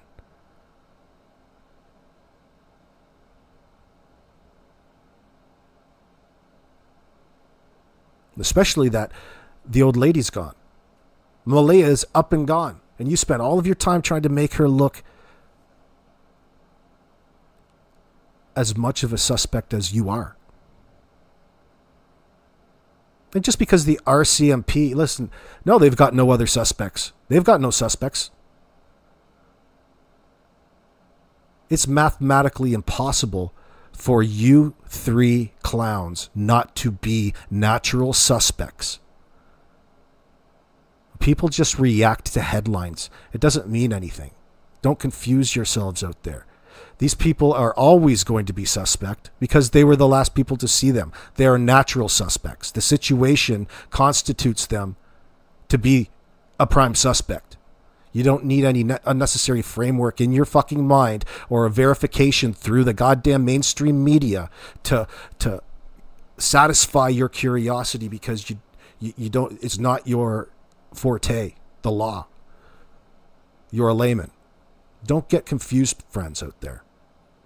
It's mathematically impossible for these fuckers not to be prime suspects, especially with the cockamamie shit stories that these people have given the cops in real time. Yeah, it's fun to sit here and shit on the cops sometimes, and that's why I apologize. That's what I apologize, because when you get frustrated reading these things, it's frustrating to know that the sons of bitches are still out there walking. This has got to be a pretty common thing in police work in this circumstance. Not having enough, having to gather more in order to proceed to bring charges. Then you start understanding longer after the fact that maybe they're doing it on purpose to have at least the people out there putting the right pressure in the right places on the people that are still walking around, because it's very difficult to be confronted with accurate questions and statements based around what you want to avoid in circumstances, things that don't make sense in this circumstance, through the summary statement, for example.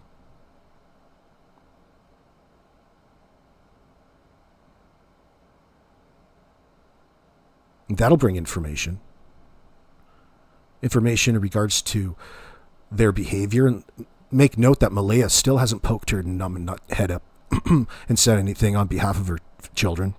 She's an absolute scumbag, and it's a bullshit move. You can pretty much guarantee that there is no accident cover-up in this circumstance. We'll worry about that in court. No, these two were responsible for kids, their own children. And through their own negligence, these children somehow wound up deceased, no longer with us. They're not around.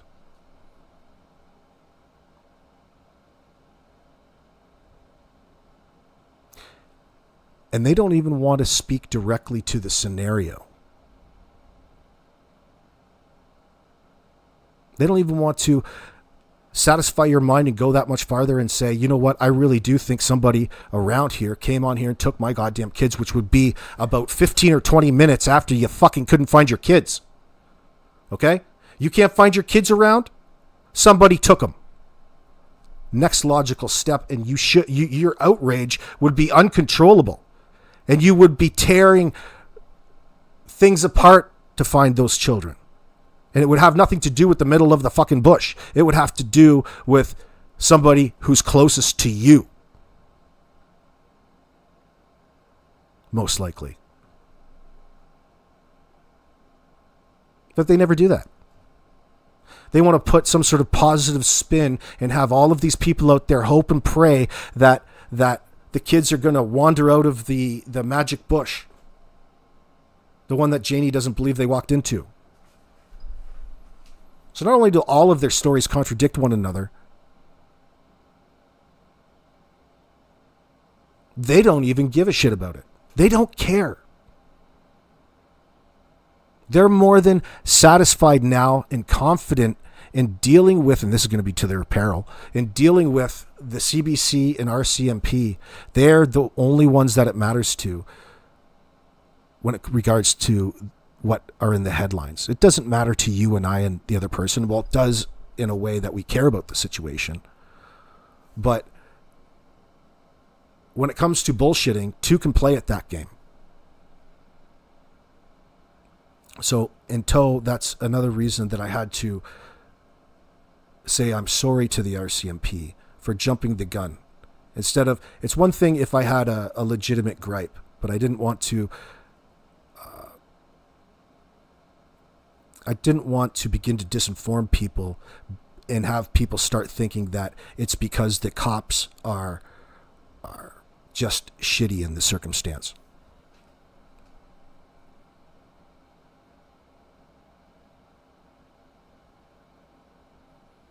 Now, you see the problems when you're presented with it a certain way. And it doesn't mean that it's going to turn cold or it's going to be anything but what it is.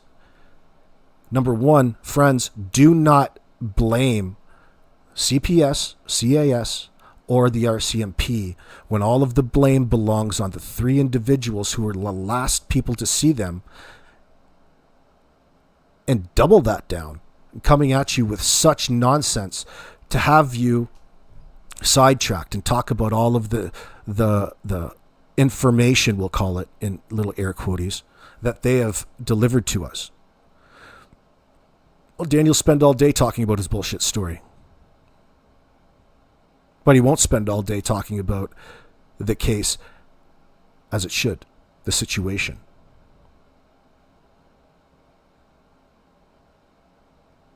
Daniel, you're a bad man.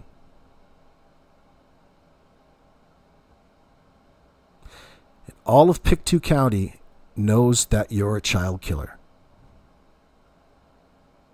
All of Nova Scotia knows. All of the fucking maritime provinces know. And there's nothing that's going to change that. Nothing that you say. Nothing that you do. No explanation at this point is going to save your ass.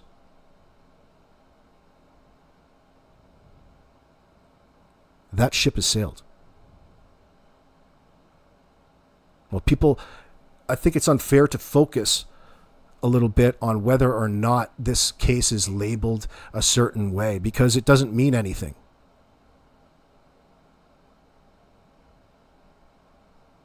When the time is right, these people will be arrested, and that will be a good day. I can't wait to get the interview tapes.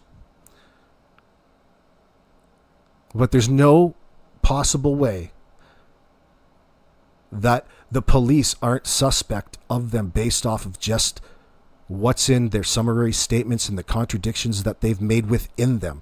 You can see they want to hide behind the fact that they can't remember certain things.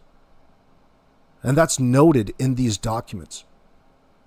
Not remembering is okay normally, but not when it comes down to your own children. And in this circumstance, they overcompensated or over-explained or overemphasized or used this not remembering, and that's really suspect to a police officer in this circumstance and everybody else.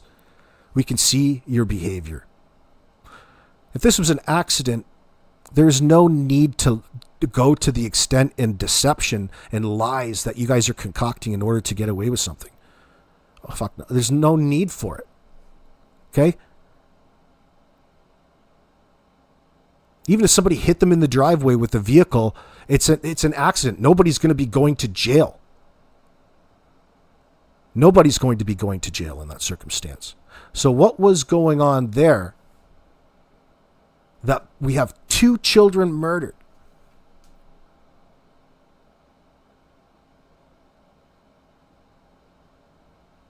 I don't want to skip around. I don't want to start theorizing about all the different theories in that circumstance as well. I got to keep on one detail. I don't want to get sidetracked. Anyway, let me finish this. Malaya said she did not think the kids had changed their clothes from the night before, and Lily's backpack was gone, so she assumed she had it with her.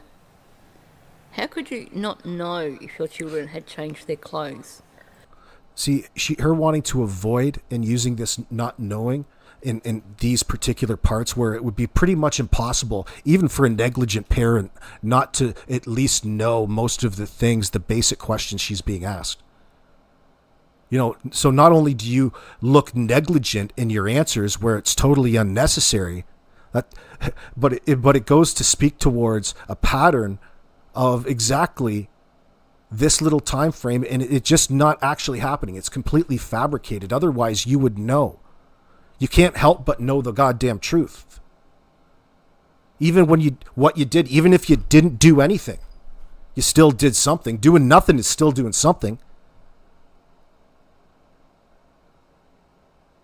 So Wednesday, you can't remember what it is that you did?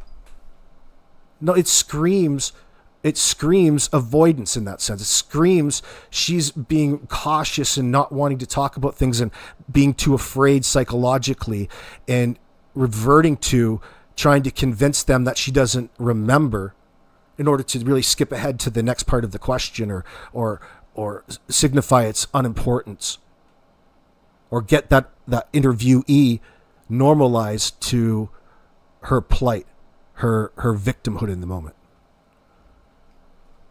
There's a bit of that going on too. Because it's not like a 6-year-old and 4-year-old are going to change out of their clothes, go put them in the laundry hamper, and then put some clean clothes on. If they changed out of their clothes, you would see them. And, she claims that basically... If any of this happened, okay?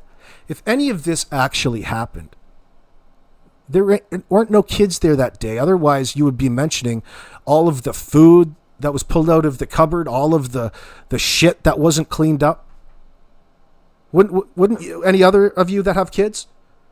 A 4 and a 6-year-old aren't exactly going to be cleaning up after themselves and putting things back and cleaning up after themselves. And the first thing that kids are going to be, especially in the morning, is hungry. Thirsty for all of those things that they like in the fridge, in the cupboards. That's the reality of pretty much every home everywhere. Or it should be. But there's no mention of this. They're up doing whatever, just chilling out, being just the perfect little children. And you're drifting in and out of sleep. Well, when the fuck do you think that you're going to get up? When do you get up? When the hell do you get up? This claim that you're sleeping during this whole time is just a cop-out to avoid any more accountability of the things that you were doing. Because the things that you were doing are a lot more close to the reality of where the hell Jack and Lily are at this point in time. Fuck, that pisses me off. I'm sorry to swear. Get myself all worked up. I'm not really that worked up. I gotta bring myself down sometimes. That gets me worked up. Nietzsche, I'm stealing your content. Good to see you. 4 a.m., I thought you'd be sleeping. Or are you overstimulated like Malaya is in this statement?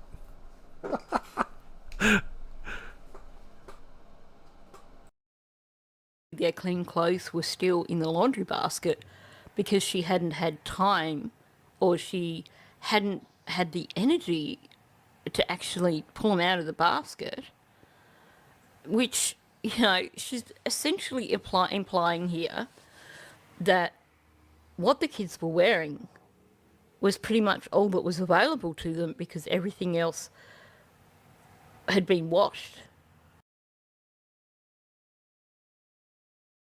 It doesn't make sense in the context of the story because, first of all, you're just going to put them to bed in whatever clothes that they were wearing. First of all, I would never have that. Even me.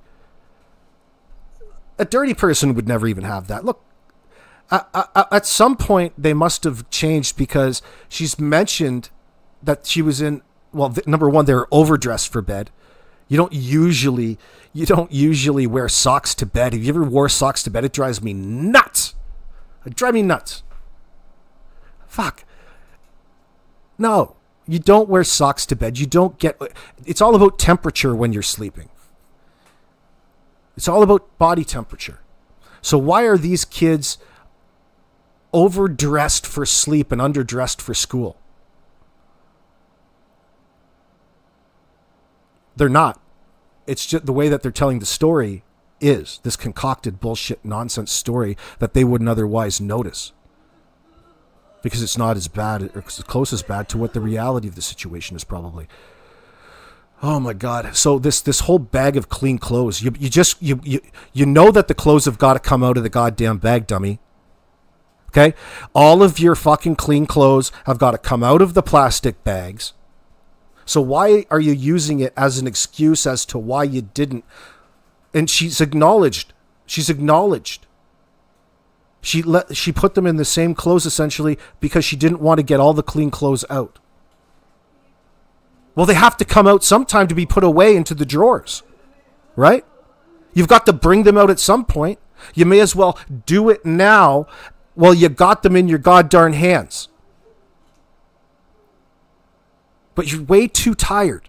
That makes no effing sense. It makes no sense to sit there and procrastinate, throw them down in the garbage bag and just let them get all crumpled up and fucked up in that bag just to procrastinate it away. Oh, you kids go to bed. I'm way too tired. I was going to clean the house, but now I'm not. So there's a lot of extenuous information in that perhaps, but maybe can't really say. Maybe she's sidetracking a little bit. This whole she has to say something. So this whole conversation about you coming home, going to bed with all the clean clothes, and Daniel, you were going to clean, but you went to bed. Daniel was going to clean, but he didn't clean because you got up and everything was still dirty. Man, this just reeks of a fabricated bullshit account. I don't buy one line of it. This is just such nonsense, and it would be nonsense to any officer out there. Not to mention not good enough. This is not enough of an explanation. It's not even answering the questions. See, it's easy to answer the question, especially when it's just an otherwise normal day. Things don't change. You can describe it and go on for hours about it, about the mundane. But there's none of that here. There's 100% packaged up, fabricated, little pre-organized, talked about, pre-arranged story that they're going to go with, that they all loosely know. The only problem is when they all tell it from the exact same perspective. Another indicator. Not slightly different deviations from a different person's perspective that would otherwise be probably normal. That you would expect, I should say. Not normal, but expected. And hadn't been unpacked. Because, she didn't say that, well, there was clean clothes in the bedroom. She basically said she put them to bed in their filthy, grotty clothes because she didn't want to unpack the clean clothes that were in the laundry hamper. But it's funny now, regarding their normal routine, she said the following.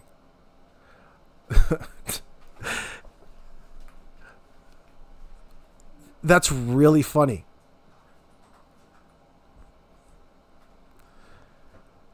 That there would be a different... Why that's there in the first place. Oh, well, what would their otherwise normal routine be? And it's completely different than what you just presented. With the trumped up edited version of the things that you left out of the first part. Love it. So, you would know.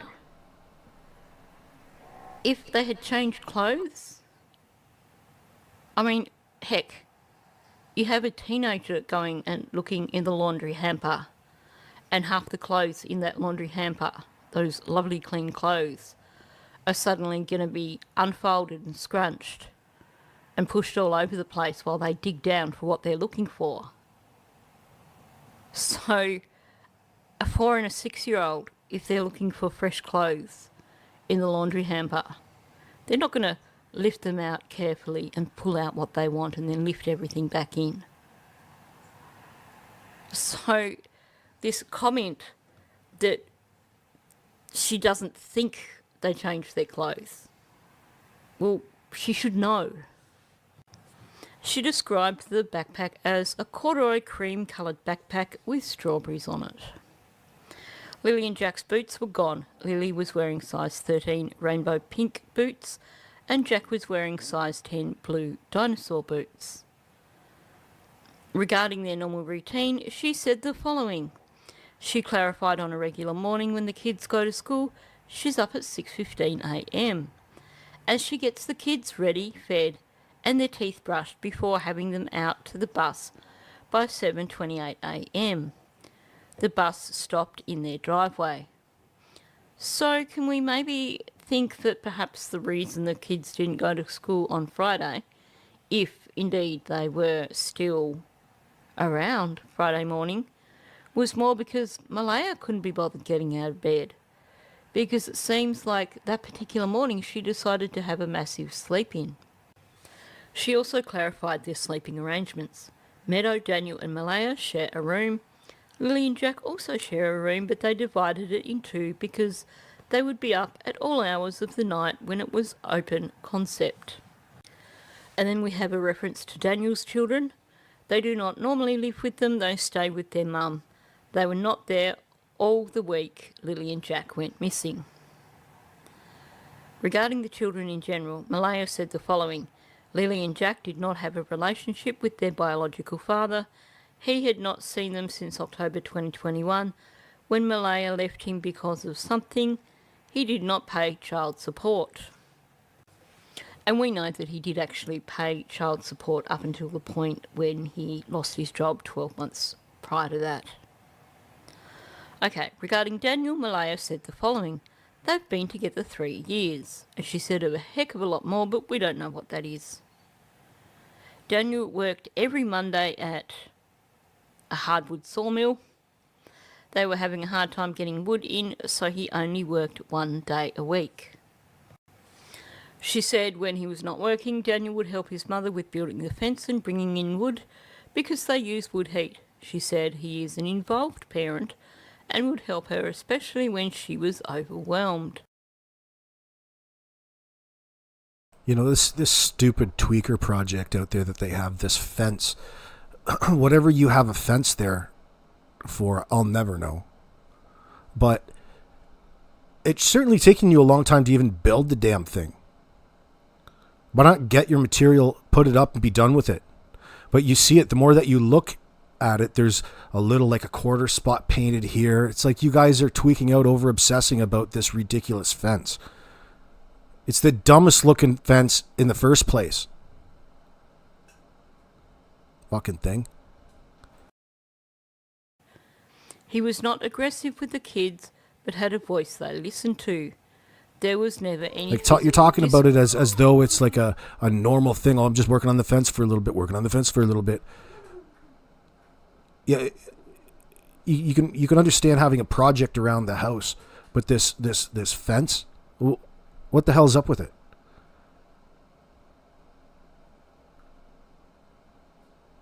Like it's something that you do all the time. Well, something's wrong if you're spending all of your time building a fence. Look, it's only got to be so long. It's not that big. Discipline. See, again, this is where a statement of, or a record of interview would be far more useful, because I would like to know.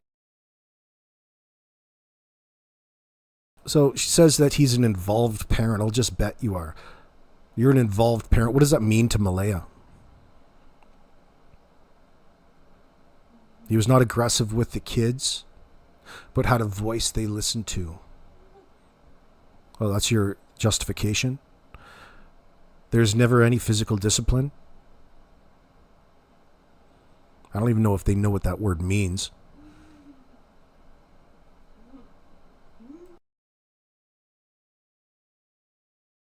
You don't have to discipline them to constantly treat the kids like shit.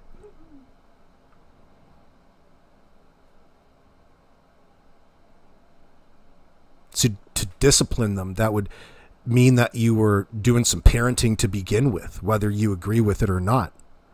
And I have a hard time believing any of that. So that's easy one to ignore. You wouldn't consider it to be discipline anyway. You know, it's just a normal everyday occurrence around there. If that was a question that she was asked directly, is there any physical discipline? Or if that is something that she offered up unprompted. I'm going to presume that this V1 personal information, this big bit that's blacked out, is the discussion of Malaya basically leaving and blocking Daniel. They discussed what happened earlier that day. Malaya said she went to the police command post to see what was happening firsthand. And then it's redacted. She said there is currently a lot of conflict between her and Daniel's sides of the family. She provided the following information. Daniel's family wanted her to bring the baby and stay with them. We know she's referring to Logan here. But she thought the correct decision was to stay with her mother. So this sounds like what I had originally suspected, that perhaps Logan was trying to strong-arm. Yeah, Logan was trying to strong-arm so that Daniel Martel could at least have some sort of that government money coming in, so he could claim the baby benefits off of Meadow for the household, no doubt. Why the fuck? Could you imagine? Oh, the best place for my baby is going to be with this child killer. Malaya into basically taking Logan to her house. And Cindy stepped in and went, well, actually, we're family. Daniel pulled her aside and tried to convince her to stay, but she told him she was going with her mother. Again, it's pretty poor to see professional documents that have not been proofread. Anyway, moving on. She did not know of any conflicts in their family lives that would cause the children to be missing. Sure. Malaya said she had not spoken with Daniel since May 3rd, 2025. She said she blocked him and had not opened his Snapchat messages. So it's a guarantee that they're withholding all kinds of sensitive information sensitive to them because, listen, this is not an amicable split. No way it's an amicable split. They're having money issues. They were fighting. She's mentioned how controlling he was. She's, mentioned several different things that would be allowing us some more information into the conflict between the two. However, you don't need to know the details to know the contributing factors to what would otherwise be a sick relationship, falling ill, getting at each other's throats.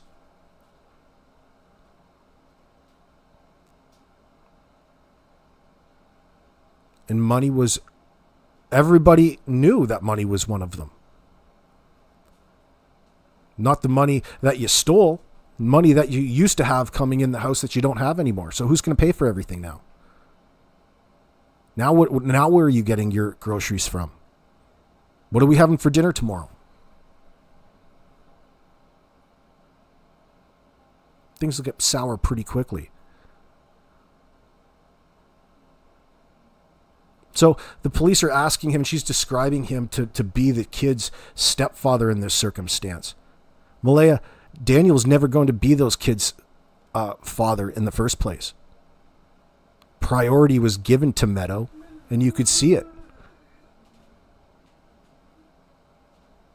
And those two kids were treated as your baggage, and they were mistreated. And you mistreated them because of the resentment and the self-loathing that you had from yours and Cody's relationship. And that's a constant reminder on you every day, not just the days that Daniel reminded you.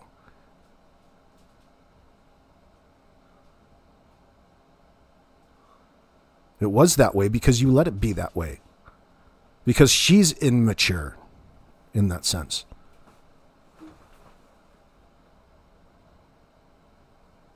You've normalized drug use. You've normalized all these weird open sexual relationship. There's where your priorities were. Your priorities weren't with having a wholesome family, doing that thing.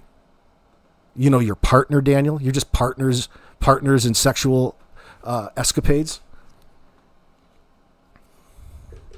Come on. That's degen.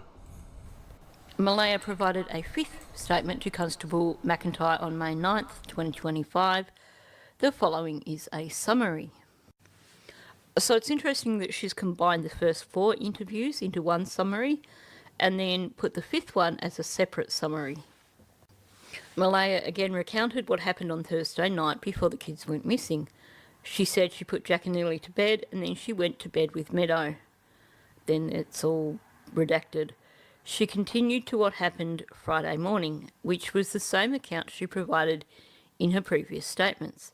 In addition to what was already said, she provided the following new information.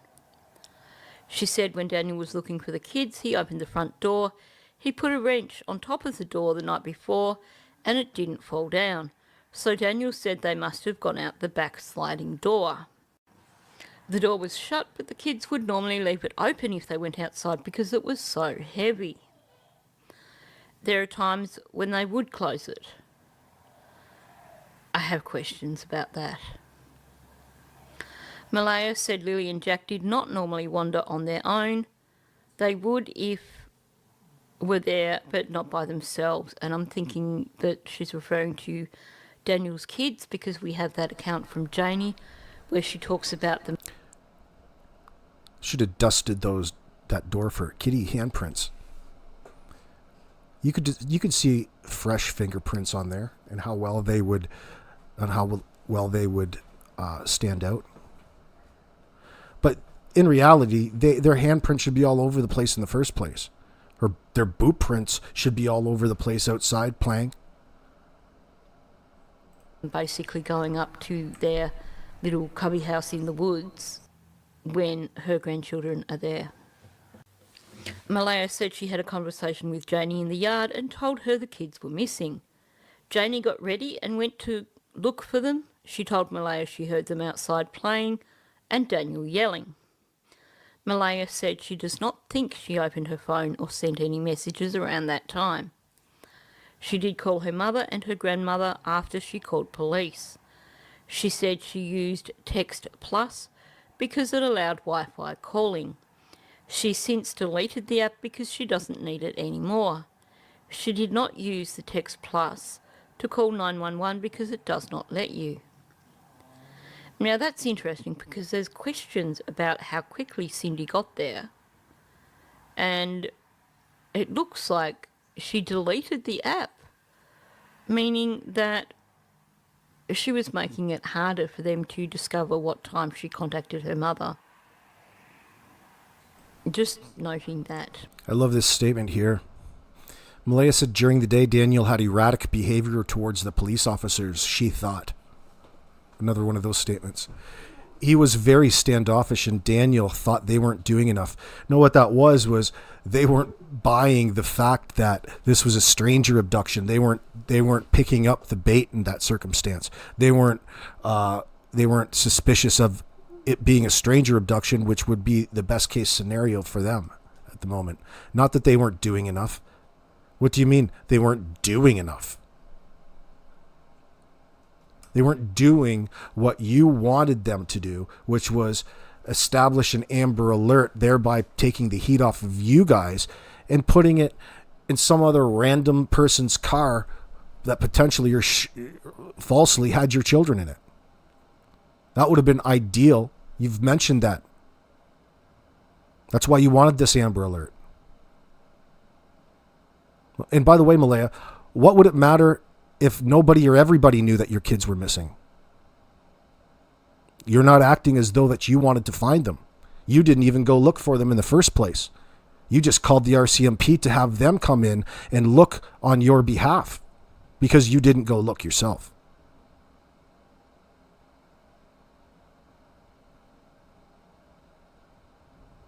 The order of operations is all messed up. Malaya said during the day Daniel had erratic behaviour towards the police officers, she thought. This is after she took off, so it sounds like after whatever happened when she basically left the place with her mother, sounds like her and Daniel were both trying to fit each other up. He was very standoffish and Daniel thought they weren't doing enough. honest to goodness, if I was this woman's boss, before this was allowed to be submitted to the courts, she would be getting it back from me with big red circles everywhere asking for clarification. He was very standoffish and Daniel thought they weren't doing enough. Is she saying here that this is what Daniel has said in his interview? Or is she saying here that Malaya said Daniel thought that? Because there's no clarification on this. And if she is inserting something that Daniel said into her account of Malaya's interviews, then that is really poor writing and really poor reporting. And yes, I know some people get annoyed with me when I point out things like this in documents, but to me, I think there needs to be a certain professionalism when it comes to any sort of legal professional document. And this shouldn't be any different. Show me another profession that would allow such sloppy writing in a final copy of an important document. Malaya said she was up late on Friday night. She put Meadow to bed and then stayed up. Daniel came in and just went to sleep. She thought he was tired from searching all day. She said she only got a couple of hours sleep. It was after 3 a.m. the last time she checked her phone, and she was up again around 6 a.m. Constable McIntyre asked Malaya to look in her phone to confirm her timeline for Thursday. She provided the following information. At 6:29 a.m, Malaya received a message to confirm the kids were marked absent from school. Malaya said it was a slow morning. They didn't do a lot other than get breakfast, watch TV and play. Malaya had a video call from her mother Cindy at 3:37 p.m. on Thursday to see the kids. Cindy would have seen the kids on the phone. Of course, we only have Cindy and Malaya's words on that, because obviously when you do a video call, the actual call itself is not recorded.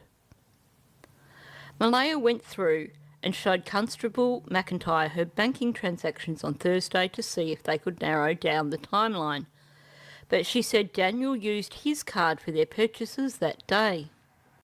Malaya showed Constable McIntyre her Google Map timeline, which tracked her movements on Thursday. She said she went to the following places. They left home at 12:10 p.m. and drove for 39 minutes. Then from 12:49 to 1:27 p.m, Malaya was shown at a missing visit, which she thought was probably her grandmother's house. They went to Dollarama at 1:44 p.m. She said she went in and grabbed a few things. They went to Lawton's at 2:48 p.m. She remembered they picked up some Tylenol and diaper rash cream for Meadow because she was teething. So we've got an hour's gap there. That's interesting. Never give your kids Tylenol. Never, ever, ever give your kids, even children's, Tylenol.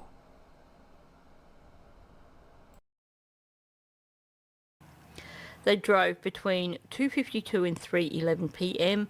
and arrived home. That evening she got the kids something to eat and they were watching TV. She said they might have gone outside sometime to play. Wouldn't you know? I'm sorry. Surely you would know if your kids had gone outside to play. But they came in when it was getting dark. So they might have, but they definitely came in when it was getting dark. So that means they did go outside to play. And yet apparently Malaya passed a polygraph test. She got their teeth brushed and they wore their clothes to bed because all the clothes were still in bags from when she washed them at her grandmother's house. And she hadn't gotten around to putting them away. Meaning that, of course, they were wearing the same clothes the following morning when they went missing. because otherwise she would have noticed had they been in those bags looking for clothes. Lily and Jack were hyper and excited, but she got them tucked into bed around 10 p.m. Jack had his blanket and his dinosaur, and she shut his door. Lily went to bed with her backpack. That's interesting. I would really love to hear the actual interview there. Malaya and Meadow went to bed once Meadow was asleep. She put her in her crib and went to sleep herself. The reason I said I'd find that interesting is because she's saying that Jack, she shut his door. Not actually talking about Lily, when apparently they were sharing the same room that just had a divider. Anyway, moving on. You know, there's a lot in here that I think after I've had a bit of processing time, I'll be coming back and talking about a few particular things from this document. Malaya and Constable McIntyre looked at the Google Map timeline for Wednesday on Malaya's phone and learned the following about her day. The whole family left the house at 12:51 p.m. and went to the Irving Oil in Westville, where they got $20 of fuel. They drove to Malaya's grandmother's house and arrived at 2:01 p.m. At 3:18 p.m. she went to Access Nova Scotia in Truro Heights with Meadow to get a plate for her car. Daniel and the kids stayed at her grandmother's house. They went to Ultramar in Millbrook to get gas, and she stopped to get a vape for Daniel at high grade. So... Well, you answered your own question. You answered your own question, Ninchi. If she obviously stopped to buy Daniel a vape, and that would be a vape pen, a THC vape pen from High Grade, which would be a great name for a cannabis dispensary. Obviously, cannabis is legalized. But I guess you could read it different ways, but Ninchi, cannabis never killed anybody in that circumstance and isn't a factor in the kid's death. All that is Daniel needs a bit of a come down from his shake and bake, and he probably gets a few tokes before he comes in and tries to go to sleep.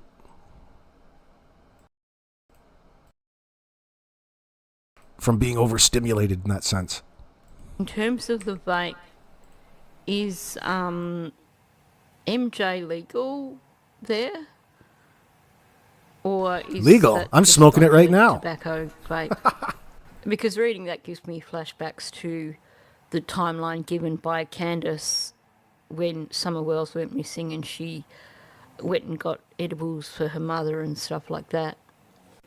Which begs the question, are edibles legal in Canada? I have no idea whatsoever. Of course, they're step-by-step exploring videos at gmail.com. It's something that the children could have gotten into. At 7:54 p.m, they went to Walmart and picked up groceries. The whole family went together. They stopped at Truro and then went to her grandmother's at 9:19 p.m. to drop off her bank card. So essentially her grandmother funded their grocery shopping for them by the sounds of it. At 10:19 p.m. they arrived at home for the night. Malaya provided more background on their living situation. She said they moved to the trailer on Daniel's mother's property. And then there's a bunch of redacted stuff. But here's an interesting tidbit for you.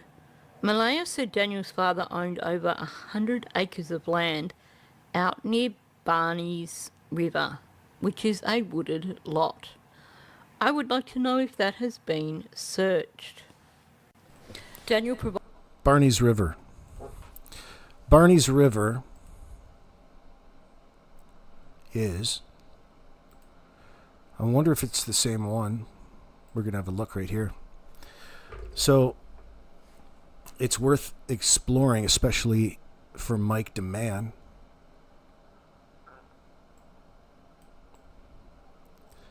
That is way up here. Barney's River is east of New Glasgow.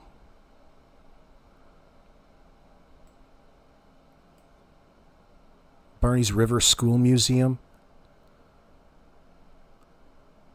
So there's a wooded lot in this area, 100 acres of property that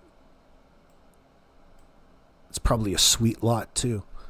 100-acre lot that they own, which is a far distance away from where they live.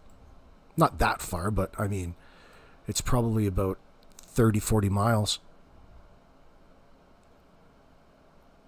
And let me, sometimes we don't take, like when I listen to Mike sometimes, yeah, Nova Scotia is surrounded by the ocean, but when you're traveling on trails on an ATV, it doesn't necessarily make things any faster for you and how to get there.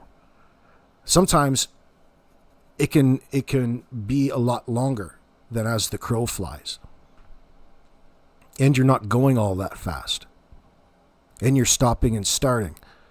So you have to take into consideration how long on an ATV could it theoretically take you if you weren't to take the roads. And it's not like they're maintained trails, not like a groomed snowmobile trail in that circumstance. These are just, flat parts of land where people go ATVing. The good part about those power lines is that you can usually wind them open, wind your four-wheeler open as fast as you can take it, so your high speed, not that you would be really high-tailing it to begin with or using any excess speed to go up and down or anywhere back there, but it's not necessarily a faster way to get to the place that you need. Now, Barney's farm is, say, about 40 miles. Could he go back and forth to that property at Barney's farm 3-4 times in that 5-hour time frame between 12 and 5 a.m. that night, Thursday night? Or the properties around that 100-acre property, because really it's just a place that you can go and not be very suspicious or look suspicious and blend in. That's rather remote, and getting there would be familiar to you in that sense.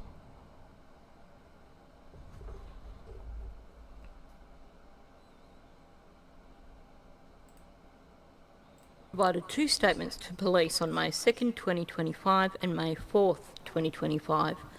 The following is a summary of what he said. Daniel said Malaya took the baby Meadow and left with her family. She blocked him on social media and he couldn't get in contact with her. Daniel said he rarely used to check his phone, but has done so more in the last 3 days since the kids went. Esther, that's not going to really do anything. Belinda is doing the right thing in trying to make herself a part of the process. And that's as much as she can do, but she can reassess when she's in that scenario. She's not going to need to raise any sort of money on social media for any private investigator. We already know these motherfuckers are guilty.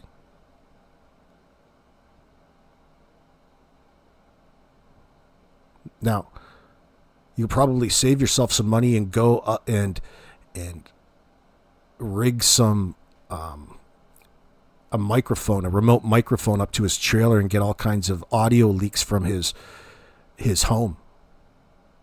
That's what you really want. You just go on Amazon and buy some spy gear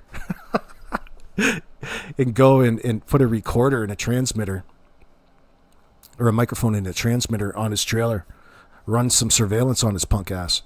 But because you're not a cop, you don't have a warrant. It's not going to stand up in court. Is it going to affect anything? Is it going to do anything? No. The RCMP have to do their job in order for justice to come. A private investigator is going to be a waste of money. What's the private investigator going to tell you that you don't already know? in situations like this, a lot of people that come out of the woodwork claim to be private investigators and usually take the emotionally charged person for thousands of dollars. And that time has passed, okay? Usually when you use a private investigator in a circumstance, it's in the heat of the moment. It's in the first, like, we'll say 48 hours or as it's developing, not usually after, to try to go back and aggregate some information. They don't usually have any more knowledge at their fingertips than the person. So I got to disagree with you, Esther, but you're a great person anyway. I know that you mean well. Belinda has all the support she needs just from the reality of the situation. Went missing. Yep, because he had to keep track of what everyone was saying about him on social media, didn't he? When asked about Friday morning, Daniel said the following. I get it, Esther. Daniel said he was in the bedroom with Malaya and Meadow, who were in the bed with him. Lily came in a couple of times, but he did not check his phone to see the time. The television was on and it was daylight outside. Lily didn't say anything. She would just open the door and look in and then leave again. She did that 2 or 3 times. They used to remind her not to rush into the room because they wanted to make sure Meadow got a... What you could... I've seen this, though, before.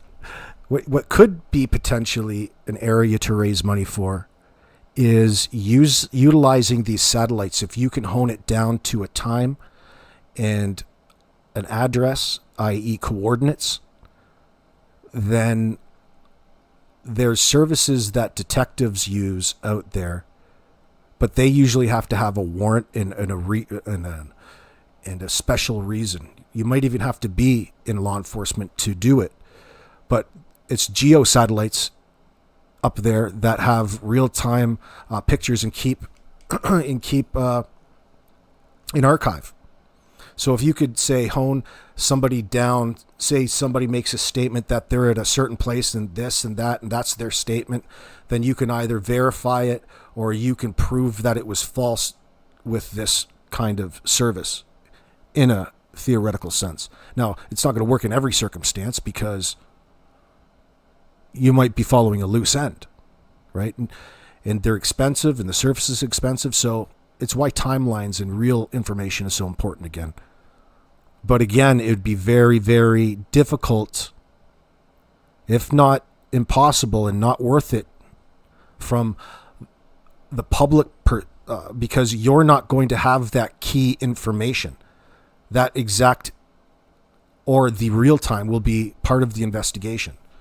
And you're not privy to that information in that sense. Nor should you be. You know, in the sense of us just trying to figure something out for ourselves. Yeah, I get it, but not if we want to see justice in the circumstance.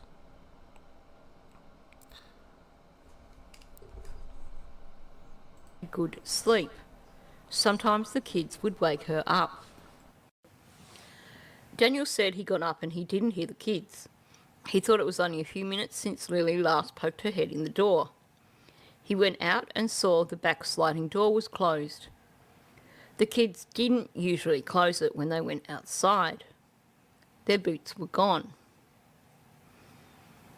I have questions. Daniel ran around the house looking for them, but they were not there. Malaya got up. Yeah, how would you even first notice that their boots were gone to begin with? Like, why would you notice that necessarily at that moment in time? When he got up as well and was looking of the kids. Oh my goodness. Daniel ran outside, but they were not in the yard and he couldn't see them. He got in the car and he drove around, then ran around in the woods looking for them. He searched for hours. He said he did not look at the time and he didn't even take his phone.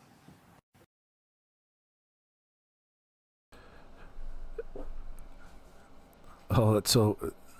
You guys are all rolling your eyes. I can feel it. You're so keyed into searching for your kids, you didn't even take your phone with you. Like that's something.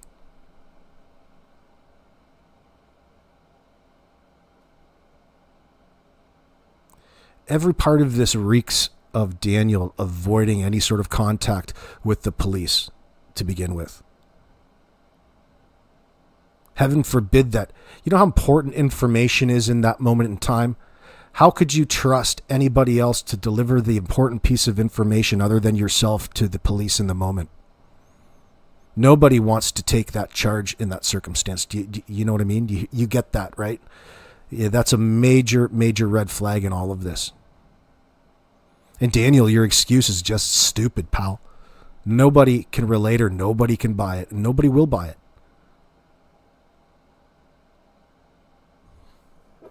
So what you call searching really could be expressed as potentially keeping yourself strategically one step ahead, hiding evidence, going back, covering your tracks just in case, but primarily staying the hell out of people's way, especially people who are searching for, we'll use air quotes, your children that had just gone missing. Why would they need you back at the base? Why would they need you there? You're too busy searching. Too busy making a scene, acting. You spend all day away from the place that they went missing, where all of the activity is, with no contact, no phone on you, nothing. Just tooting around, doing your thing, completely chaotic from the rest of the scenario. Searching madly, wildly, so you could go back in front of that camera to tell them how hard you searched. If you can't see them within that bush right there, I'd say we have a major fucking issue on our hands. The kids couldn't have gotten very far. Therefore, it wouldn't require you to be searching for days on end. The kids could not have physically gotten very far should your story have been as true as you wanted it. Therefore, you, Daniel and Malaya, have to present the next best scenario. Not hope people believe it or fill in the blanks themselves. That's just you avoiding any sort of rational explanation to all this. You're avoiding the reality of the situation. Well, that's all you. Well, it's time for me to go. You guys bailed out right around the time people would be forming their questions. Well, it looks like we can't find them. Well, thanks for coming out, everybody.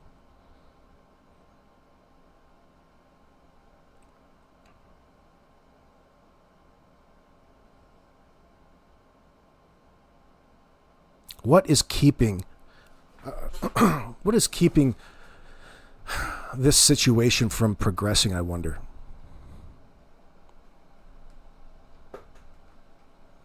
How could the cops be so obviously suspicious of the parents in this circumstance and just not have that piece to tie them to anything? Are they waiting? Are they applying a certain strategy to all of this? I'd like to think so.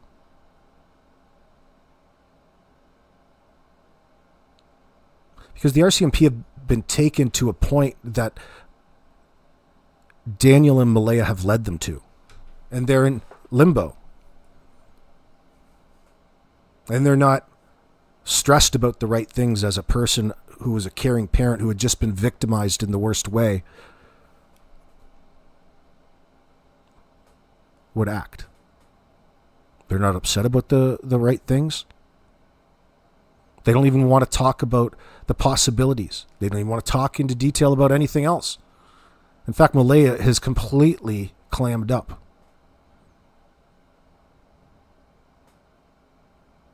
That reeks guilty knowledge. Nobody cares how much pain or sorrow you're filled with, honey.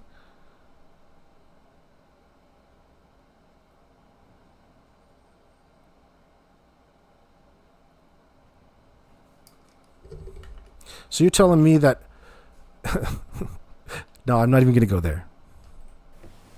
Listen a bit to like Stephen's turns, really, isn't it? He forgot to take his phone when he allegedly dropped Maddie off at school. which he didn't do, as we know. And then when he was running errands in the afternoon, he also forgot to take his phone, which we know now is the time when he... Well, there you go, Mike DeMann. Slim Pickens says, just a general info, Barney's River is a stream located in Nova Scotia, popular for brown trout, brook, and Atlantic salmon, so it's a spawning river. Well, that's a sweet place to have a lot of land on. It's probably where those pictures come from. You were wondering where Daniel's fishing spots are? Barney's River, close to the International Sea. There's your answer. It's interesting why she would even bring that up to begin with. Like, what brought her to say this statement about Daniel's dad owning this chunk of land early on in the investigation? I wonder what prompted that. Could be just simply nothing, and she just split, perp, diarrhea, plopped right out of her mouth.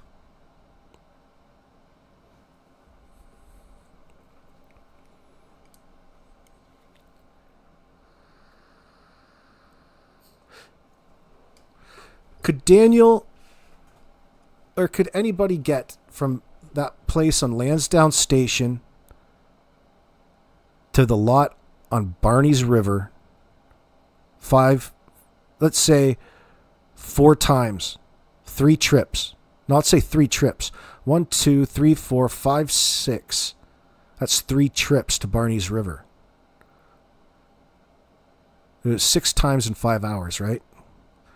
Come and go, come and go, come and go. 2, 4, 6. That's 3 trips. Let's say it's 50 miles. It's 150 miles. Absolutely, you could do it. Is that what he was doing? Coming and going, back and forth from Barney's River?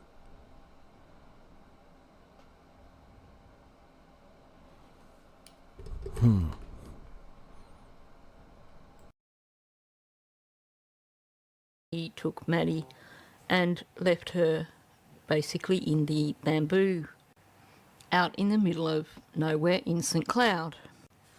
Because we all know they can't trace your movements if you don't have your phone with you. I mean, if you were going to be out for hours searching for missing children, wouldn't you want to take your phone with you? Yeah, especially then. That way you can have a visual for other people as to where you searched. You could collaborate. You could compare places and make one big map as to where the locales were that you searched.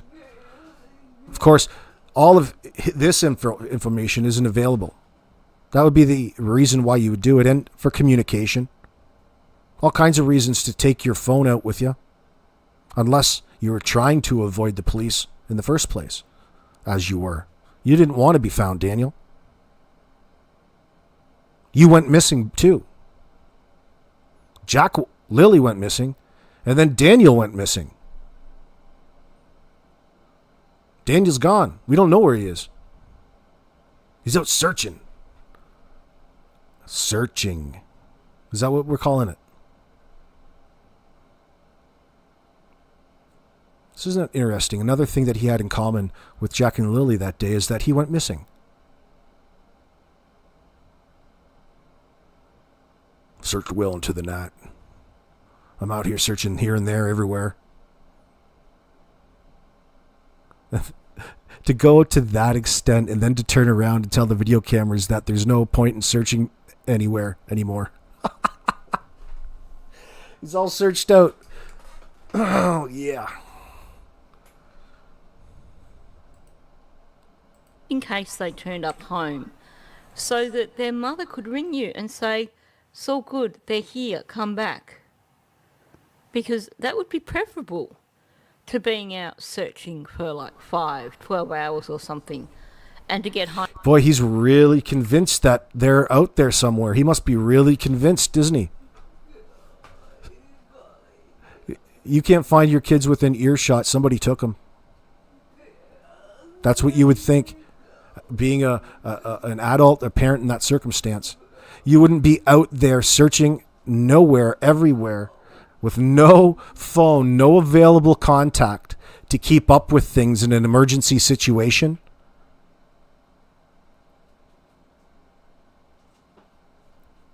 No, you're out there avoiding. You're having dummy Malaya talk to the cops on your behalf. Then he can come back and give them the same version of the story from the same perspective.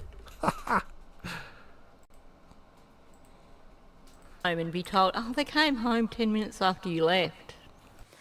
Regarding Thursday, Daniel said the kids did not go to school because Malaya thought Lily was sick.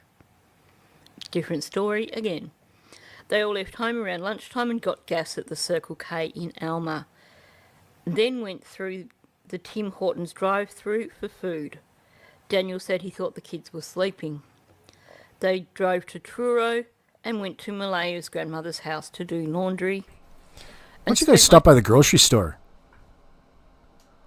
Going to all these drive-thrus, all this garbage food. All this unnecessary money you're spending. To the day there. They went shopping at Walmart and got food. They left her grandmother's around 9:30 p.m. and got home around 10:30 p.m. McDonald's. Then put the kids to bed. Daniel said he thought Malaya put them to bed. He didn't know what they were wearing because they were underneath the covers when he checked on them. So that's the Wednesday. Daniel said he thought he went to bed fairly early that night and didn't wake up until it was light the next morning. He remembered getting an email that Malaya had marked the kids absent from school on his phone at around 6:18 a.m. on Friday. Daniel later said Malaya had to get something on Thursday between 12:40 and 1:40 p.m, so he thought they must have done that before they went to Truro. Daniel could not remember if they went to town on Wednesday or not. He said he had a conversation with someone who was helping with the... but he thought that was on Tuesday. Okay. Regarding their family situation, Daniel said they used to live with Malaya's grandmother, but they moved... whatever. They moved to Daniel's mother's house, and Daniel's mother moved into the camping trailer on the same property. Daniel's uncle and father lived down the road. He has a good relationship with his family. The camping trailer. Is that what you call it? I call it a broken down RV, bro. That's a broken down RV. It's not a camping trailer. Camping trailer would be like a pop-up tent trailer. That's a broken down old shitty RV that won't run, won't move. And you got your mom's living in it because she doesn't want to live around all of the noise with the children and everybody else. She wants to be out there with her romanced dog. Oh, my dog. There's probably all kinds of stories in amongst that I wish we could find out, but probably have to hold off on that. Daniel said Louie and Jack were sheltered, but they always watched them outside, including his mother. His mother would always tell them if they didn't have coats or boots on. He said disciplining the house was just talking to the kids and telling... Well, first of all, it's your own, it's the house. So if the kid wants to go outside, okay, he wants to go outside, open the door, walk out with no coat on, then that's his prerogative. If you want to stay out there for a little while, why does Janie have to get involved and call you over and tell you how, your kids aren't dressed for the weather, 10 feet outside your back door? You know how annoying that would be? That's just it's so ridiculous. It's so stupid. It's unnecessary. If it's cold, the kid put a coat on. If it's too chilly. But if the kid voluntarily goes out to play in the backyard without a coat, then that's such a big deal to Janie that she's got to call over there and annoy and interfere in things. Why not go out and say something to say something to Jack to go back and put his coat on, rather than call over and tell Malaya that she's not doing her motherly duty and making sure her kids are suited up at every moment of every day in these circumstances. It just seems, what I'm getting at is it's a bizarre scenario. Like, why would she be calling over to talk about the child doing something in the backyard? Like, for example, not having his coat on or something. Rather than just go and say, hey, Jack, go get your coat on. Hey, little fella, aren't you a little cold out here? Why don't you go get your coat on before you catch your death? You know, you generally want to incorporate this into a learning experience or a positive exchange of communication between two people, like families should otherwise do. But this Janie gets on the horn, calls over, uses up some bandwidth back in there, and she's telling them, complaining about their kids playing with no coat on in the backyard. And this is a common thing. This is something that she did quite often. And she wants you to think that that's a positive thing. Oh, this is how much I cared about the kids. No, that's you fucking calling and confronting Malaya about how shitty of a job she's doing as a mother because her kids are outside, apparently not dressed for the weather. And I wouldn't even constitute that not dressed for the weather, okay? That's just them outside in their own property. If they want to run outside for a minute and run back in, it's probably what happens. Because kids run in and outside. It gets annoying. All kids do that. You kids, stay in or stay out. If you're out, put a coat on. You know, it's just a baffling dynamic here that I'm not so sold on, but it keeps popping up. They keep mentioning it.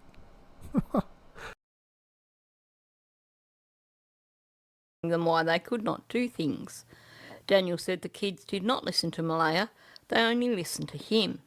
He said,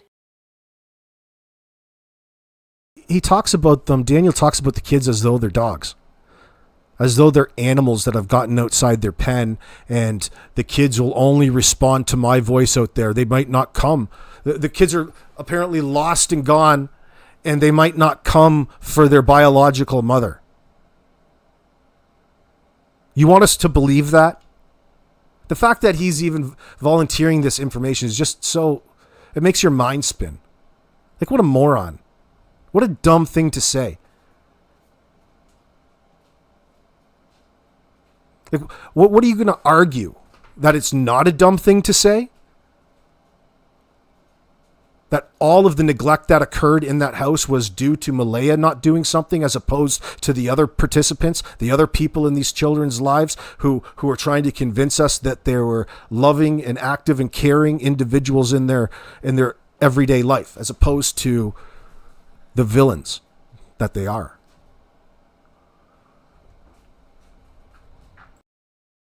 they did not physically discipline the kids. Again, I would like to hear a record of interview. Yeah, they didn't do anything. I would like to hear some clarification on this. Did he offer this information himself, or was this a question that he was asked? If it's a question that was asked of both of them, it shows... Yeah, you got that right in my chat. Where did I just read that? It's a good... DJ, only the people that met her can comment, though. Something isn't reasonable. If they can't remember the time the kids were gone and literally ask what should be done, they call 911 type of thing and have the confidence that they need to bring in the heavies, that they need to report their kids as lost, missing, they've wandered away, and then turn around and start volunteering all of these possibilities for you to consider. Not things that they believe happened based off of what has just occurred or led up, the circumstances, what they know. No, at every step they avoid and are oversensitive when you scrutinize or ask them any further questions. Look, Janie comes out of her skin. You what investigators may have been thinking, because 2 kids going missing without a trace, is certainly something that is incredibly unusual. Now, we have an investigator's comment. I believe Daniel was mistaken when he said they went to Truro on Thursday. Based on Malaya's statements and her Google timeline, they went to Truro on Wednesday, and she had the something or other on Thursday. So they pointed out an inconsistency with it. Now, is it just because he's panicking and he's over anxious of the crimes he just committed and he can't think clearly? Probably. Why do you need to editorialise?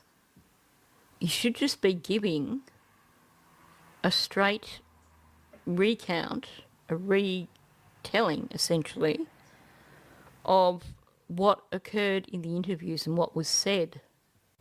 So I hope she hasn't tweaked a few things in what she said in this summary to try and make them fit with what she thinks they should have been saying. Because I have never come across a report where you have an investigator editorialising a summary of an interview. Daniel provided a third statement to police on May 6, 2025. The following is a summary of what he said. Daniel said when the kids went missing, Malaya's mother showed up extremely quickly, even though she was over an hour away. So this would be an early example of Daniel trying to throw shade on Malaya and put, that's the intent behind it. Absolutely. He's pointing out something that wasn't quite right and suspicious to him in the circumstance. And it was this obvious thing to him, this discrepancy in the timeline, because the distance in which Malaya's mom lived didn't match up with the timing of her arrival and their timeline, their bullshit timeline they gave the RCMP. So to Daniel, he needs to report that as suspicious, and therefore that's on Malaya if there's any questions. You can see what they're doing. They do that in every step of the way. Point it back on Malaya and bring up these suspicious things, and they'll agree with everybody. Yeah, that's what makes it such a mystery. It is suspicious, isn't it? They just agree with you. Yeah, we know. And it makes you look suspicious. Why won't you agree with that? Not it, but you.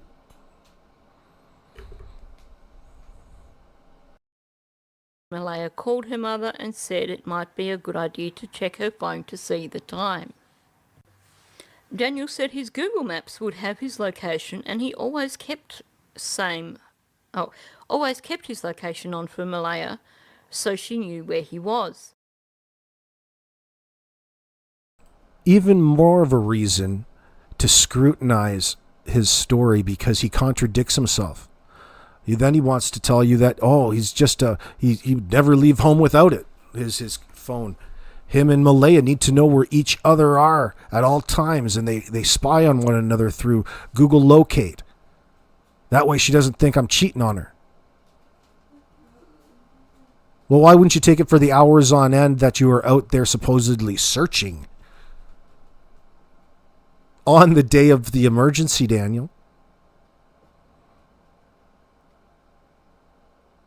You're hot on the trail of the bad guy? It's hot on the trails. I just heard them. I heard Jack or Lily scream. I can't tell which one it was. Bullshit. And she did the same for him. Coercive relationship, much? He said on the second day he had cell phone service when he was searching, and his Google would show his locations. He said he used Google Maps to get out of the woods one time, and he sent Malaya a picture of it. So very convenient that on the first day he didn't have his phone, so there's no record of where he was all day, the first day that those children were reported missing. Daniel talked about the areas he searched on the first and second day. He said he went into town and got his friends, Adam and Chance, and they helped him search on the second day. Daniel said he thought Lily and Jack would only come to him because they were attached to him. Daniel said they never listened to Malaya, only him. Honestly, he makes it sound like they're pet dogs or something. Or, you know, they only come for me because they like me. They don't like her. Right. Now, this one needs a flashing red light while I read it. Daniel said he's trying to be completely truthful and tell police everything, but it is hard. Daniel said that he's trying to be completely truthful. There's some fucking leakage for you. I don't even care. It's leakage. Listen, you just told the cop that you're trying to be as completely truthful. You're trying, meaning that you're not being completely truthful. If you're trying, that would, is there some sort of impedance? Some sort of reason why you wouldn't already, doesn't that go without saying? The fact that you got to tell the cop that you're being truthful with them is not a good look, bro. Where the hell did he learn to lie? He must deal with complete idiots on the daily. Probably does. I cannot believe that.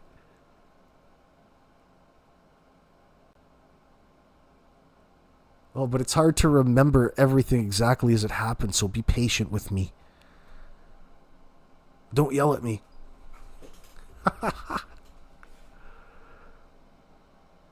See, it's already so challenging. It's so challenging. Guys, be patient with me. Daniel, it's not too difficult to get a timeline together.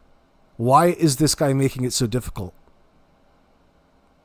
It should be easy and flow quickly.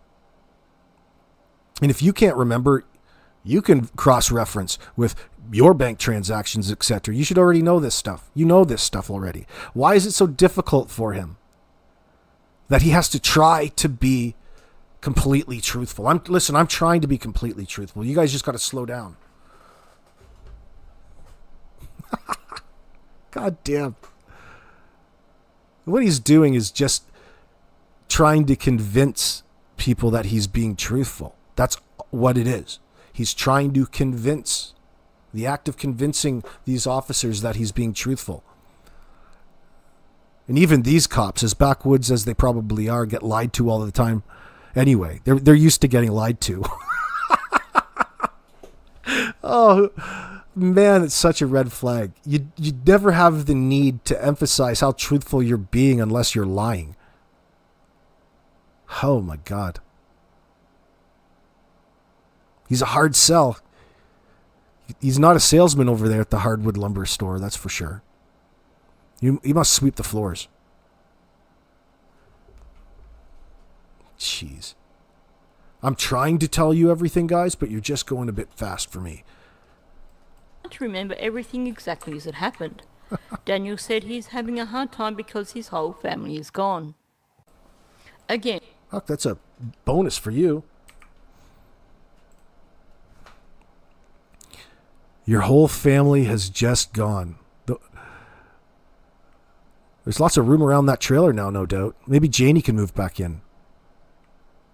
Then you really would be living with your moms. Listen, your whole family, you go to great extents to try to make it look like you actually are these kids' father, and you're not. You don't act like it. Especially when the heat comes down. It's just like Janie. Janie, don't come down hard on Janie because they're not her kids. But I treated them just like they were my own grandchildren. God darn it. Janie, you just screwed yourself. It can't be so. So there's, like, to the detectives, that stuff would stand out to them so hard, but there's really nothing, no follow-up at that point in time. So here's Janie thinking that she's probably given them, and they buy this statement from her. No, she would have been looking incredibly suspicious every step of the way.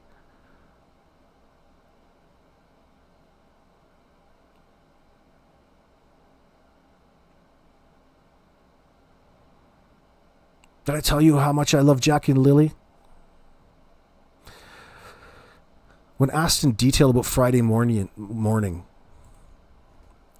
Daniel reiterated what he said in his earlier statements and provided the following further details. When Lily was sticking her head in their room, he could hear Jack in the kitchen in the background. He did not see him, but he was usually loud and clumsy, so it was easy to hear him. So tell me how you can verify sounds in the background and who's making them. Redacted, they like to eat and snack all of the time and sometimes stash away food.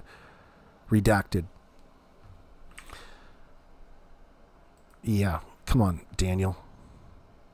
Oh, I didn't see Jack. I didn't hear, but I heard him in the kitchen. Such nonsense. So now you're admitting to being awake. You weren't asleep. Malaya said you were asleep. There's no possible way that you could have known that because you're drifting in and out of sleep, you said. It's like sleeping like a Three Stooge.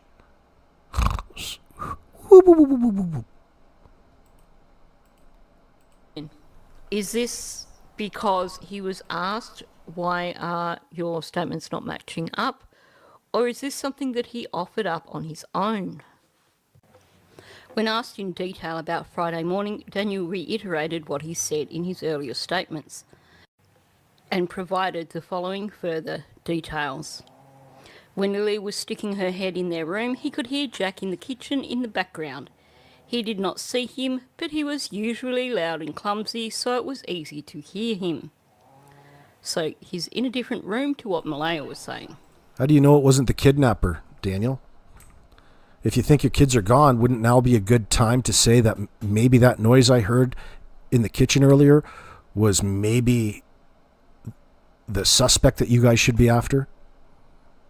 As opposed to putting the blame back on Jack? Well, I could hear Jack. He's being clumsy and dropping things in the kitchen. Now, then would have been a good time to introduce the assailant. They like to eat and snack all the time and sometimes stash food away. That's a red flag to me. I'm going to come back to that in a separate video. Daniel said when he went out to look for the kids in the house and realised they weren't there, he went back into his bedroom to get dressed before going outside to look for them. Daniel confirmed the kids could not go out the front door because he had jammed a wrench or a bolt in there to make sure the door didn't open. You'd think he would know. He said he does that most nights because there's a bear that used to hang around outside. That morning he had to rip the door open to get out, and the metal piece fell on the floor. So he knew there was no way they could have gone out that way. There's another red flag in that. Saying he had to rip the door open to get out. If it is something that you do habitually, to jam a wrench or a bolt in the door to make sure that it doesn't open, then you are habitually going to remove it before attempting to open the door. So him saying that he had to rip the door open, this makes me think that actually this is a fabricated story to explain perhaps some damage to the front door. He took the car and went around to look. When he came back, the RCMP were there and told him not to go back into the woods. So either she's missing part of the narration here, or there's an inconsistency from Daniel. By that time, his mum was there with his Uncle Ron, and he waited with them. There was a time when he was looking in the woods, he thought he heard a scream that sounded like Jack and Lily. Again, that sounds like BS because it's either going to sound like Lily or it's going to sound like Jack. It's not going to sound like both of them. I'm sure they weren't some co-joined being that spoke for each other with the one voice. At one point on Friday before dark, he took a half-hour video on his phone of where he was searching. It was a steep part of a hill, and he does not think Jack and Lily could have gone that way. That's just odd. I don't know what to think about that. Here's another mention of water. Why would you... He was using the flashlight on his phone to try to see in culverts, but he didn't see anything in the water.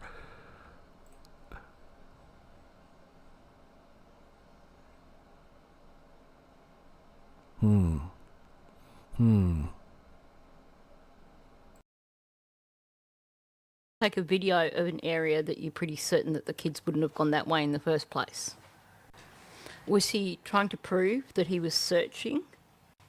And if so, why would you feel the need to prove that you were searching? He was using a flashlight on his phone to try and see in culverts, but he didn't see anything in the water.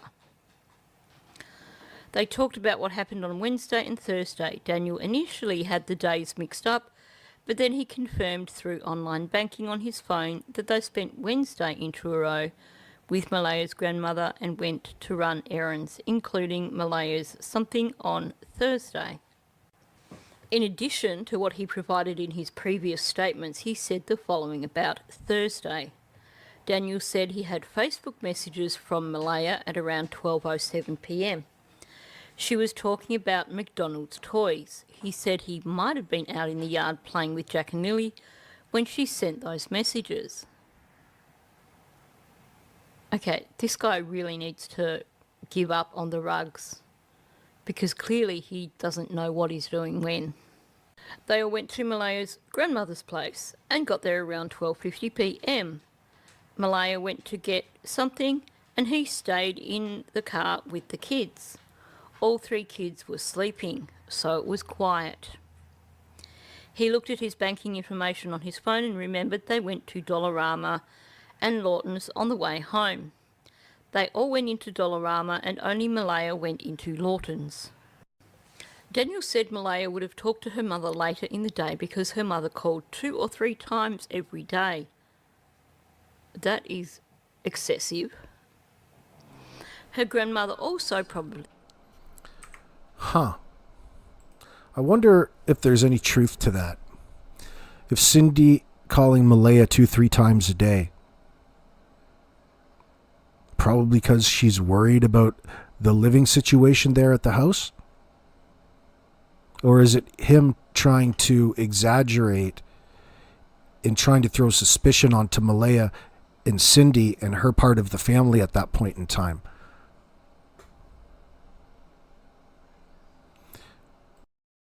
He called. Daniel checked his Google Maps timeline and detailed Thursday as well. The only new information provided was that they stopped at Acropole to pick up poutines. They talked about his relationship with Malaya. He said the following. Daniel said he always takes his phone when he leaves the house, and his timeline will say he was home. Huge red flag. Just because his phone was home doesn't mean that he was.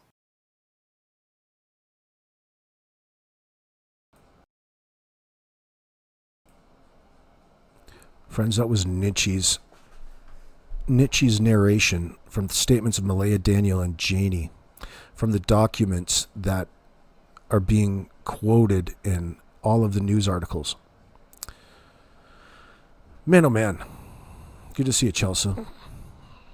They've been working on these... Oh, hold on. Wrong question. Wrong statement.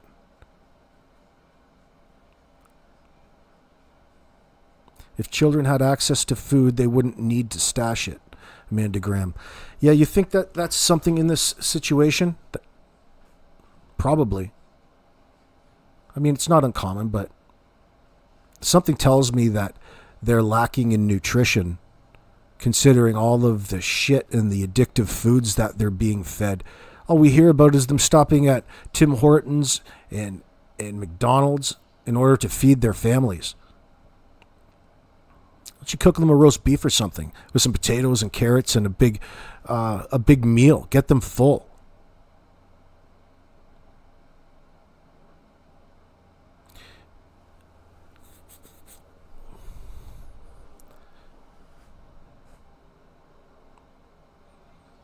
don't know, maybe there's something to it. It's hard to take. It's a hard document to read because it's summarized.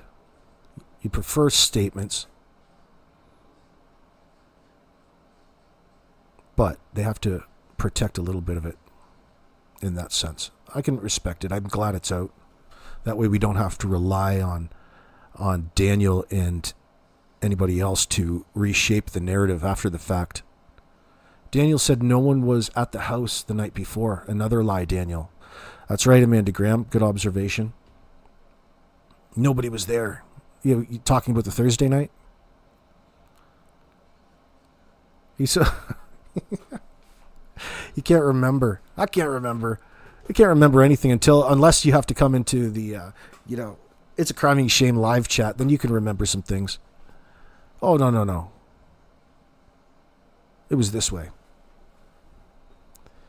What's going on, Mr. Hemi?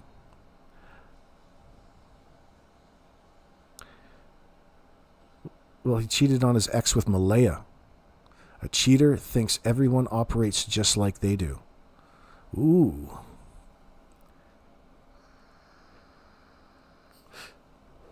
Yeah, but they both cheated.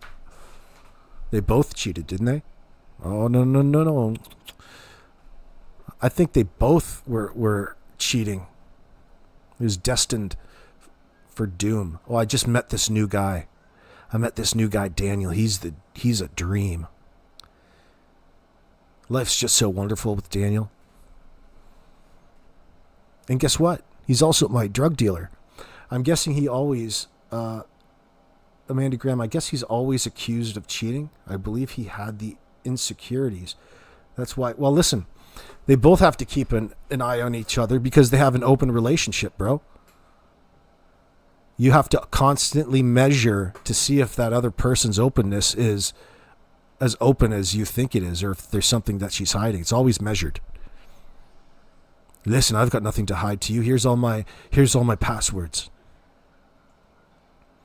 If you've got to do that in the first place, there's problems. Like, you want to go fool around on somebody else? Good. Or with somebody else? Good. At least you know at that point you can get out of it.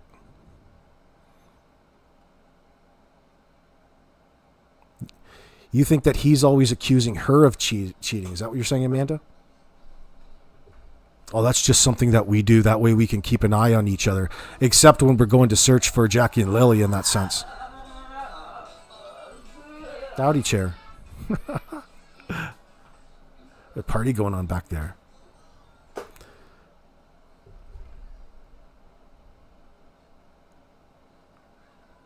DJ, people make shit up without actually understanding blood work and the value of never lying to a doctor. Yet doctors give careers to protect and seem copious of people daily.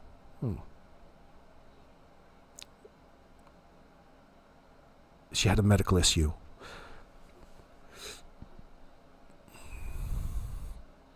What else are you guys saying here? Lola.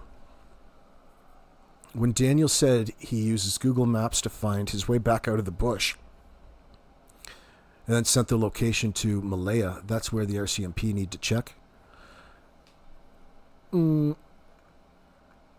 Yeah, the whole reason to being out there, especially with other people, is to obscure all of the different crime scenes. Probably got things stashed all over the place. You know, Mike's suspicious of the time spent on the pipeline, like what attracted Daniel to that pipeline in the first place, and why he brought his buddies there the next day to search and help muddy, because instead of one set of prints going in leading you directly to the dump site, now there's hours upon hours of boot prints all over the place that are just as fresh. It's good luck tracking. You still do it, just based off of Daniel's sketchy behavior. But it served multiple purposes. Primarily, the fact that he didn't have to be there when the police were there, in that sense, because really he's the guilty party. Malaya is telling the police the story. And that's all that really happened. What's up, Celia?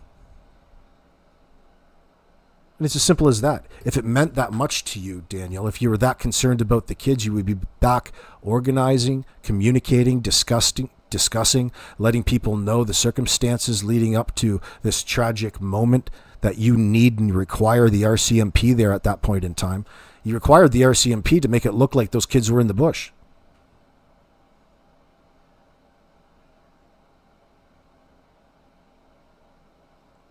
Everybody out there searching thought those kids walked into the bush. Why is that, I wonder? Especially for the people now, and even then, saying that they don't believe the kids walked into the bush. So the story that they proposed, they immediately scrutinize or cast doubt upon, but not following up with an updated version of what they think happened. It's just this mystery that they want to recycle over and over in your minds. And it ain't no mystery. There's never a goddamn mystery when there's lacking any evidence and the last people to see them alive is talking shit about the kids and demonstrating all kinds of red flags and deception by way of their statements.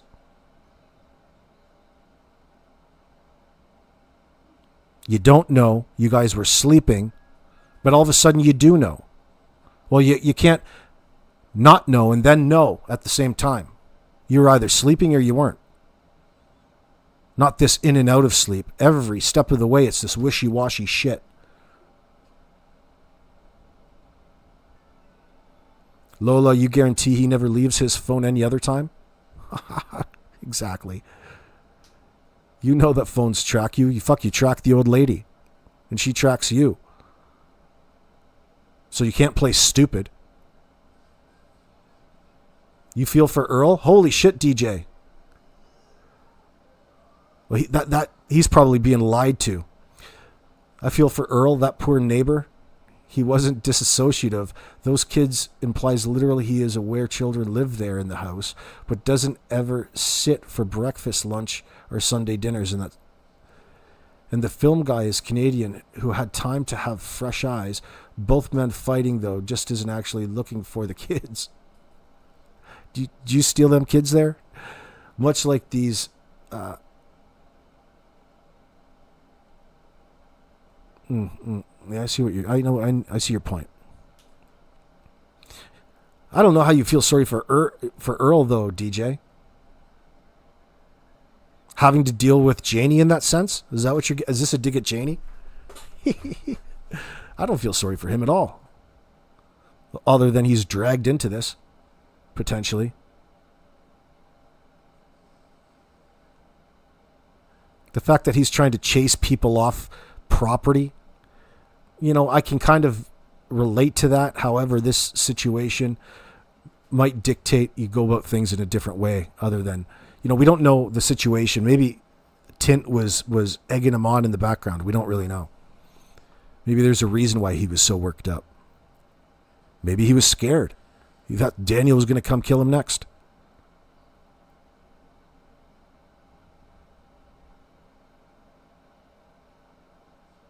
Yeah, the clothes situation really stick out to me as just blatant bullshit, as BS would. Like it just doesn't make any sense, Malaya.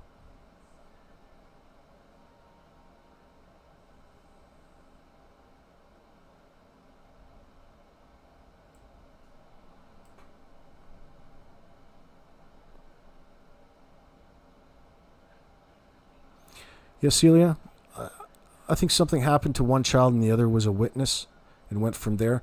You're theorizing. I do it too.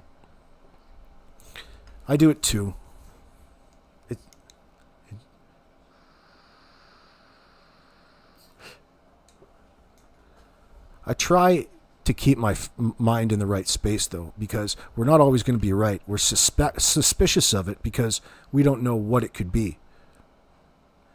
But we're pretty sure we know who the one responsible for it is. And in reality, these parents are responsible. They don't want to be responsible. They want to put all the blame back onto the kids. And that's another red flag in all of this.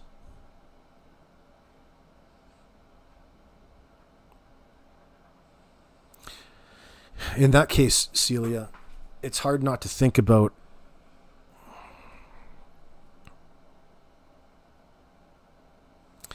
I don't know at this point exactly how it came about, but at some point we'll come to find out a little bit more.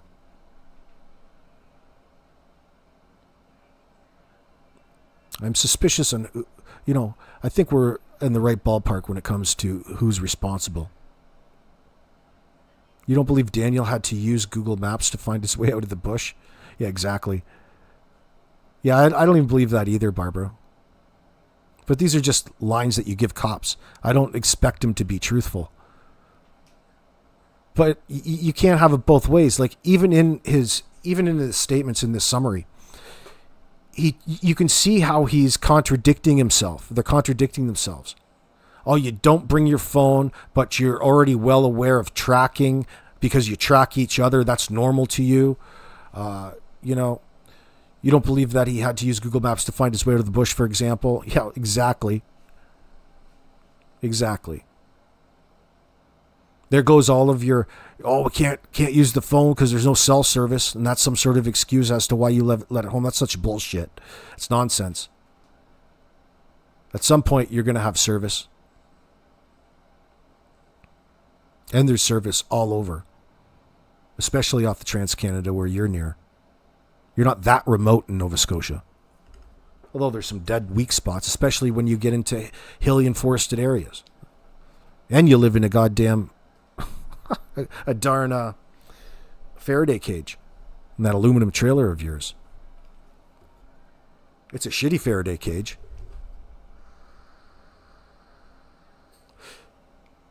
Yeah, it's going to mess with our heads, Amanda. You think so? It's actually more... It's not messing with my head necessarily. It's just, I'm trying to appreciate what the RCMP have to deal with because none of it is factual. And that, as an investigator, should tell you everything. So you have to go about things in a different manner at that point in time. You can't take things back. You have to constantly adapt.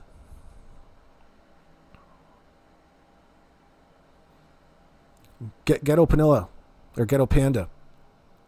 This whole thing is so sketchy. Just the little things, not bashing and changing before bed, not bathing, changing before bed.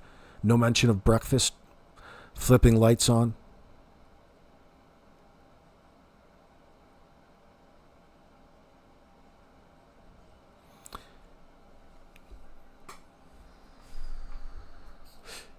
Yeah, you're right. There's too many questions, and even though that they have, superficial answers for them, they're not good enough answers. It doesn't take away from the suspiciousness of it.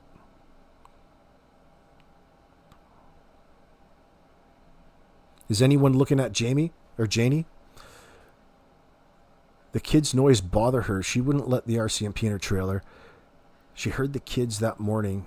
And raking at night. She heard the kids raking at night now? I don't think so.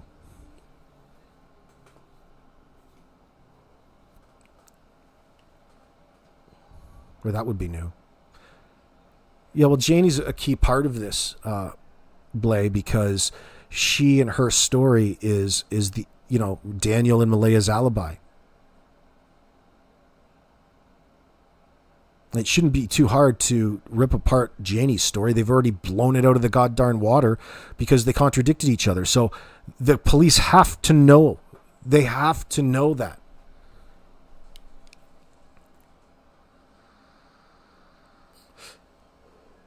But there still has to be a blatant something or other, we'll call it.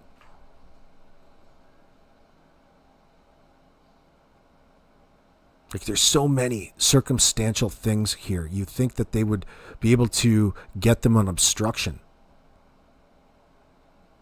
You know that they were suspicious right away, or else they wouldn't have asked those particular questions in the polygraph examination. In my opinion, anyway. Oh, you know damn well they know the truth, and they're keeping it from you. Patriot girl, I agree.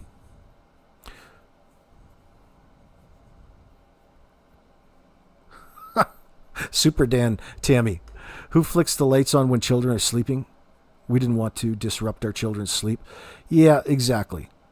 Well, he just adapted when people asked him about it, right? He didn't volunteer that. It's like, oh, yeah, I checked on them. I flicked the lights on. Yeah, they're in there.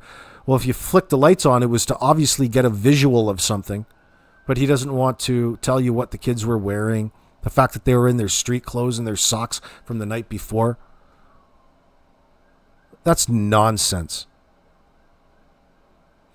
Their dinner, Celia, wasn't their dinner that particular night McDonald's from Walmart? No wonder it's leaving them where they have to steal food. They're fucking addicted. Addicted to all that sodium. You know?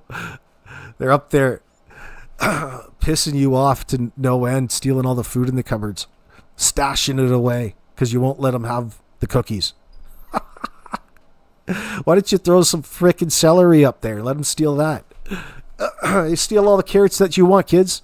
Steal all those apples. Eat more apples, you buggers.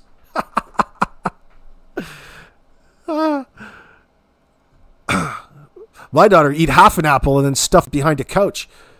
That drives Dad wild. But she's actually really good. She's learned to put it in the garbage. You have to learn at some point. Oh. Running through the water, outrunning the helicopters. Danny boy, wow, teach us how it's done. Tammy, it's such a ridiculous statement, isn't it? Oh, I was out there. Look at how hard I'm searching, everybody. Like, why are you searching so hard, bro?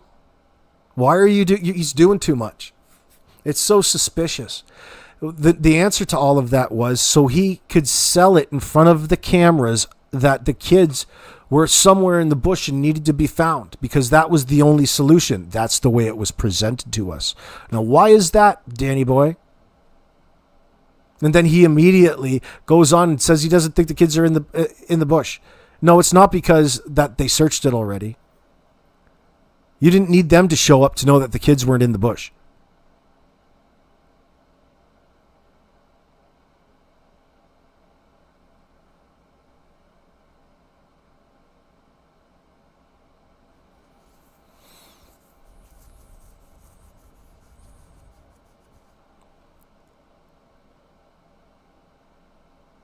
Oh, I heard it. I heard a scream. And then I couldn't hear the screaming anymore because the helicopter drowned it out. God, he just loves to add all of this unnecessary stuff to his story. That does kind of like crack me up a bit. Where's Layla? No, I didn't ban Layla. Layla, if you're out there listening, I didn't ban you. I was in slow news day. I thought you were attacking people, but oh yeah, I have to say I'm sorry, Layla, if I thought you were attacking people in my live chat. I was wrong. Sometimes you're reading when you're going through all of the comments after the words, and sometimes you're not cluing in as to what exactly somebody's talking about. Then it appears to be something that's probably not. Yeah, everybody. I was reading the comments. That's why I made the little clip. I made the little video because she was all up in my comments, talking or commenting on people's statements. So I just thought I'd make the video because I knew that she was currently active. So it would answer any sort of what I thought at the time was a disagreement that was going on. But come to find out, it was just me in my head. There's nothing going on. It's fine. No, Layla's cool. That's fine. I'm sorry, Layla, if you're out there. I was just confused about the statements and the intent behind the statements. It was just purely in my own mind. Sometimes, because the problem is that you're reading in your own voice. So I'm reading it in a certain way, and then something gets stuck in my head. That's all it was. Your grandchildren, Amanda, never have McDonald's? Good for you, girl. They prefer veg and fruit over that any day. Absolutely. Same here. That garbage. That's just not to mention how expensive it is. It's not even that it's garbage food. It's not even food. Christ, bacteria doesn't even like it. But the fact that not only are you replacing all of this garbage where there should be nutrients for energy, you're just fooling your system, right? And in the end, the kids are still hungry, and they're hungrier when they get home. And it's expensive as AF. You've got no more gravy coming in, no more money, you two. But you can't go without your $10, $12 lattes from Starbucks. Oh, disgusting. That's so screwy. I mean, I guess we've all been there. Maybe some of us more than others. But it doesn't seem that they have a real, love for food. Family and food go hand in hand in that circumstance. You should be cooking every day, especially if you're not working. You should be having all kinds of nutritious, great big meals. You've got no excuse not to have great big meals. But you guys are out spending money on garbage from Starbucks, Tim Hortons, McDonald's.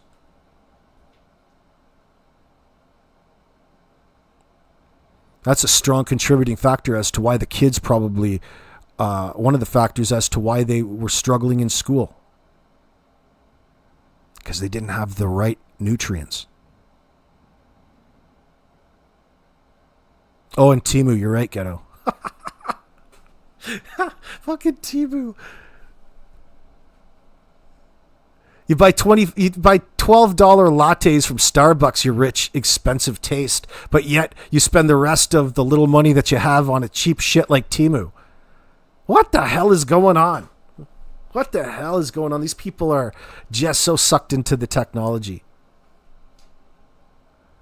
So what do I think, AB? Do you think that are there going to be any arrests forthcoming or not enough evidence? Well, I can't answer that quiz. I'm worried, but I'm always worried. I think that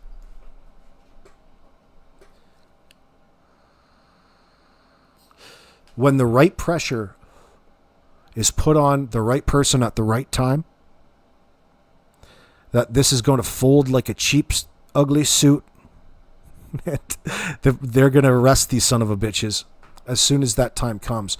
But considering the circumstance, you have to let some time pass for the type of evidence to accumulate that's going to be good enough to convince a jury of 12. And by releasing these statements the way that they did, and people out here in the public can see how cockamamie,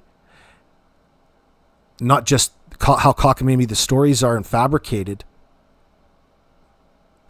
how they have adapted, changed their story, contradicted one another, blown their own story apart after the fact, leads the investigators into the direction that they need to look, because it forces the next set of questions. All while they're pretending to be your friend. Yeah, remember our new junior detective? Oh, God, why don't we just give you the key to New Glasgow there, you son of a bitch?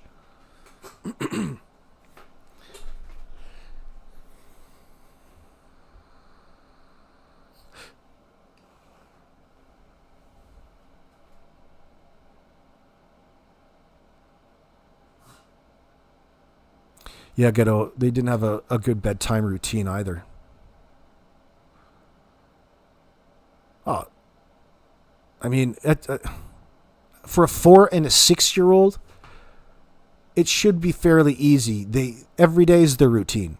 You don't put your kid immediately to bed. You'll never get them down. They need to go through the routine. That's why you have a routine.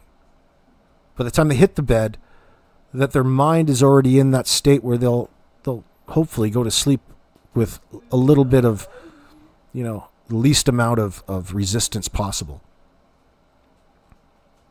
probably be pretty difficult with, doing it in one bedroom. Kids be talking and carrying on and keeping themselves up, working themselves up, laughing, carrying on. I know that's how I used to be. But it's hard to say. Like the way that they described that particular night and then went on to describe an otherwise normal night for them in a normal routine tells me that they were a little suspicious in the moment. Because something was out of routine. Now, it was something more than just being a little late that particular night. Like it's just arriving home late. That's not abnormal for them. But there's something more to it, probably because they didn't go into grave detail.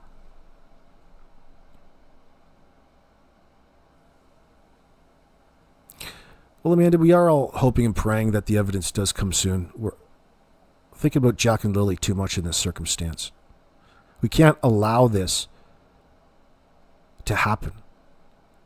Worse off, I guess, we can't throw our hands up and blame the government for not doing enough when in reality, friends, the blame needs to be put solely on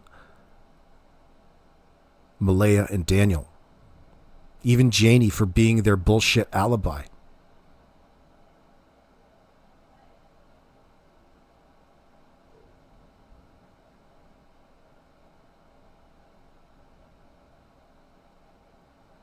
I do like Egg McMuffins, though. I do like a McDonald's breakfast now and then. But that's because I'm addicted to the grease. Imagine they charge like $5-6 for one of those hash browns. You can go to the store and get the exact same hash brown plus another $25 for like $3.99. They charge you like $4 or $5 for one in McDonald's. Like, come on, guys. And an egg, practically free.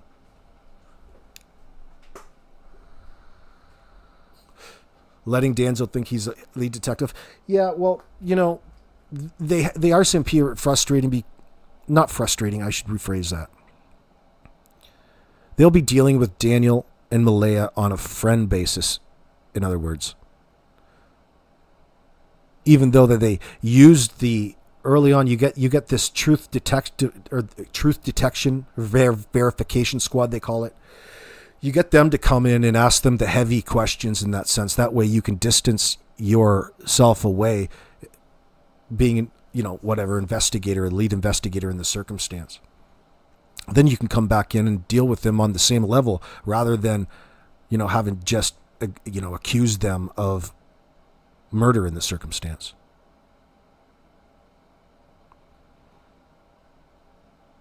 I did like from McDonald's that they took off the menu. Their breakfast, they had this breakfast wrap. And it had like 2 hash browns in it, scrambled eggs, and some other stuff. Some lettuce or something. Maybe some tomato. But on a wrap. Like, that was fantastic. That's pretty good. That's a good one for me. I did like that. Let's poo-poo all over McDonald's, but you know what I'm getting at. The Egg McMuffins are the shit, Lindy. I like mine with cheese. But they charge you too much for the bacon. And the sausage.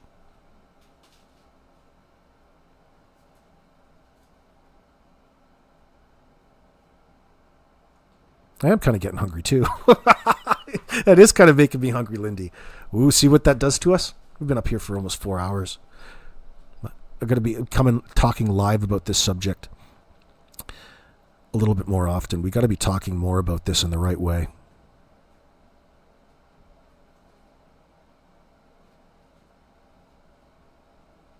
You can choke back a McGriddle if I'm starving. That's a pretty good invention, Ghetto. That McGriddle, that pancake instead of the bun. Just give me a few minutes, hon.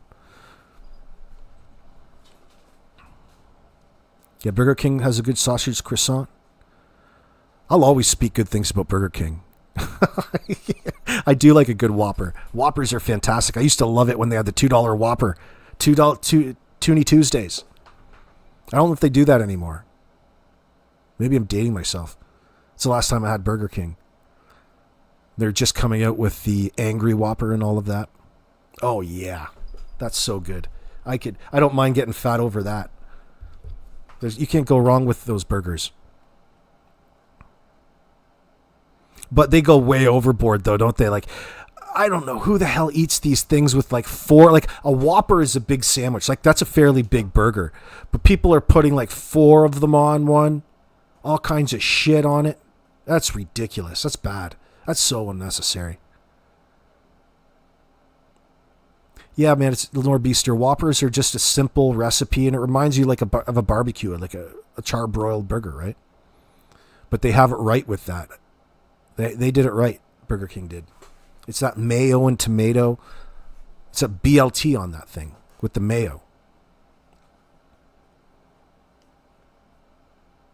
Yeah, you know what, Amanda Graham, you're right. Fast food breakfasts are a waste of time. I like when they're free, like when somebody else is buying. Like you're going somewhere, and you're like, you know what? Slip in here and pick us up some breakfast. And somebody else is buying. That's my favorite breakfast. It's the free one. But I get you. But I do eat bacon and eggs damn near every day. Damn near every day I do.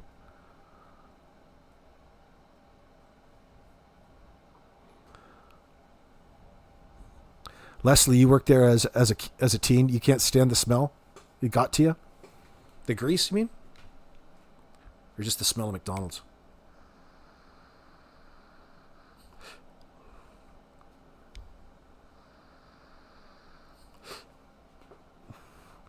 It used to be horrible.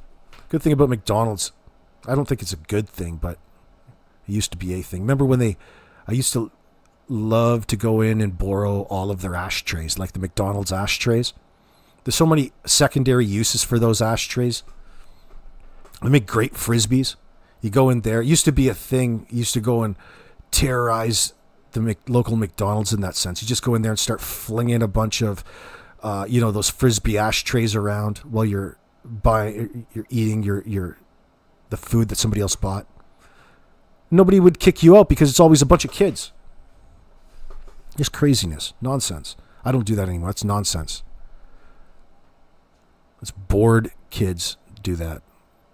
When I was young, bacon and eggs daily, but I'm old now. I do it daily, Lori. I try to. 4 slices of bacon, 2 eggs. Every morning. Gets my mind exactly where I need it to be. I find. It sets me up.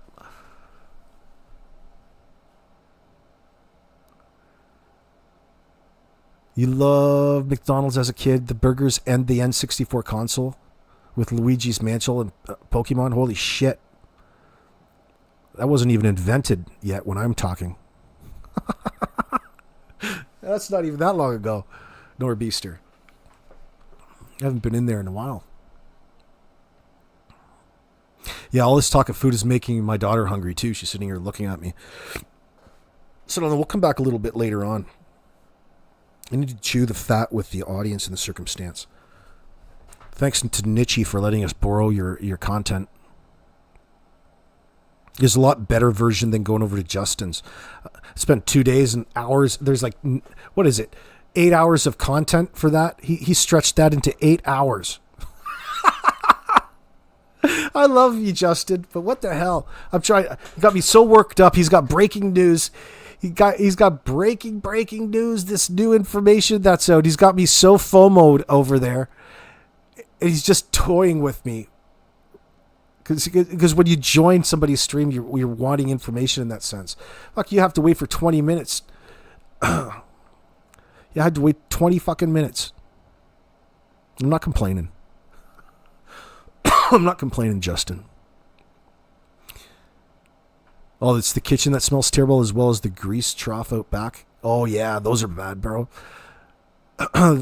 Those bins, the rats love those places, especially in the cities. Yeah, the grease troughs out back. KFC and A&W are no better. I wouldn't expect any of them to be very good. Yeah, Ghetto. Ratchet Janie is so funny. if it wasn't the situation, if there wasn't the situation, she could be fairly funny in this circumstance. Do you think that she's overacting?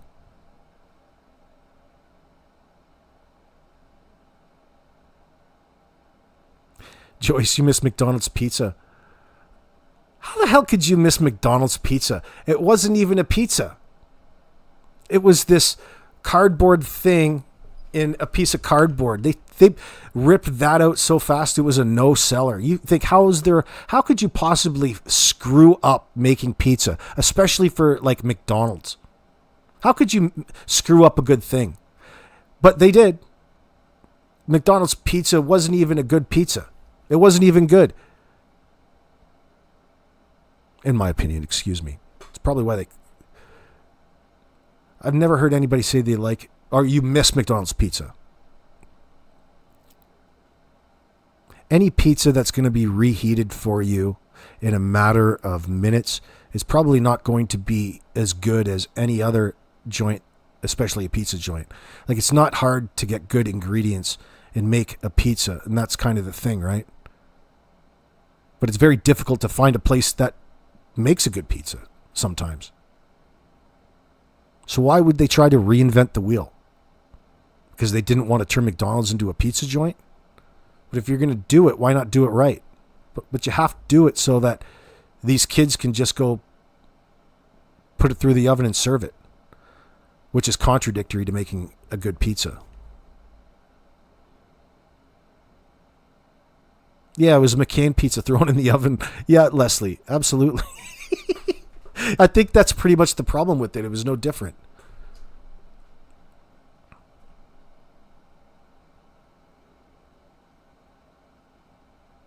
What they should have done is make calzones, like a fold over pizza.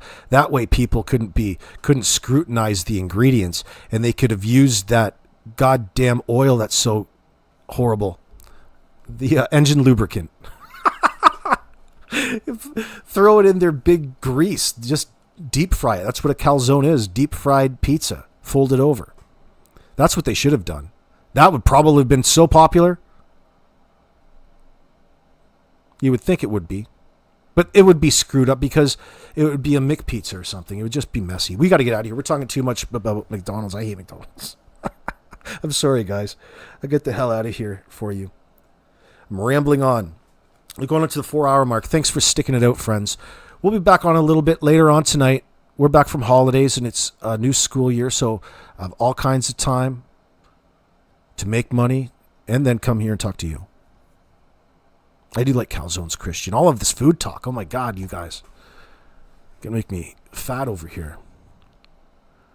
All right, guys, I'll talk to you a little later. Make sure you go out and check out Nichi's True Crime.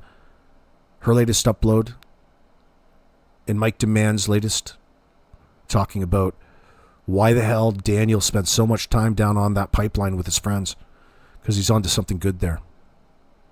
Peace. We'll see you guys in a little bit.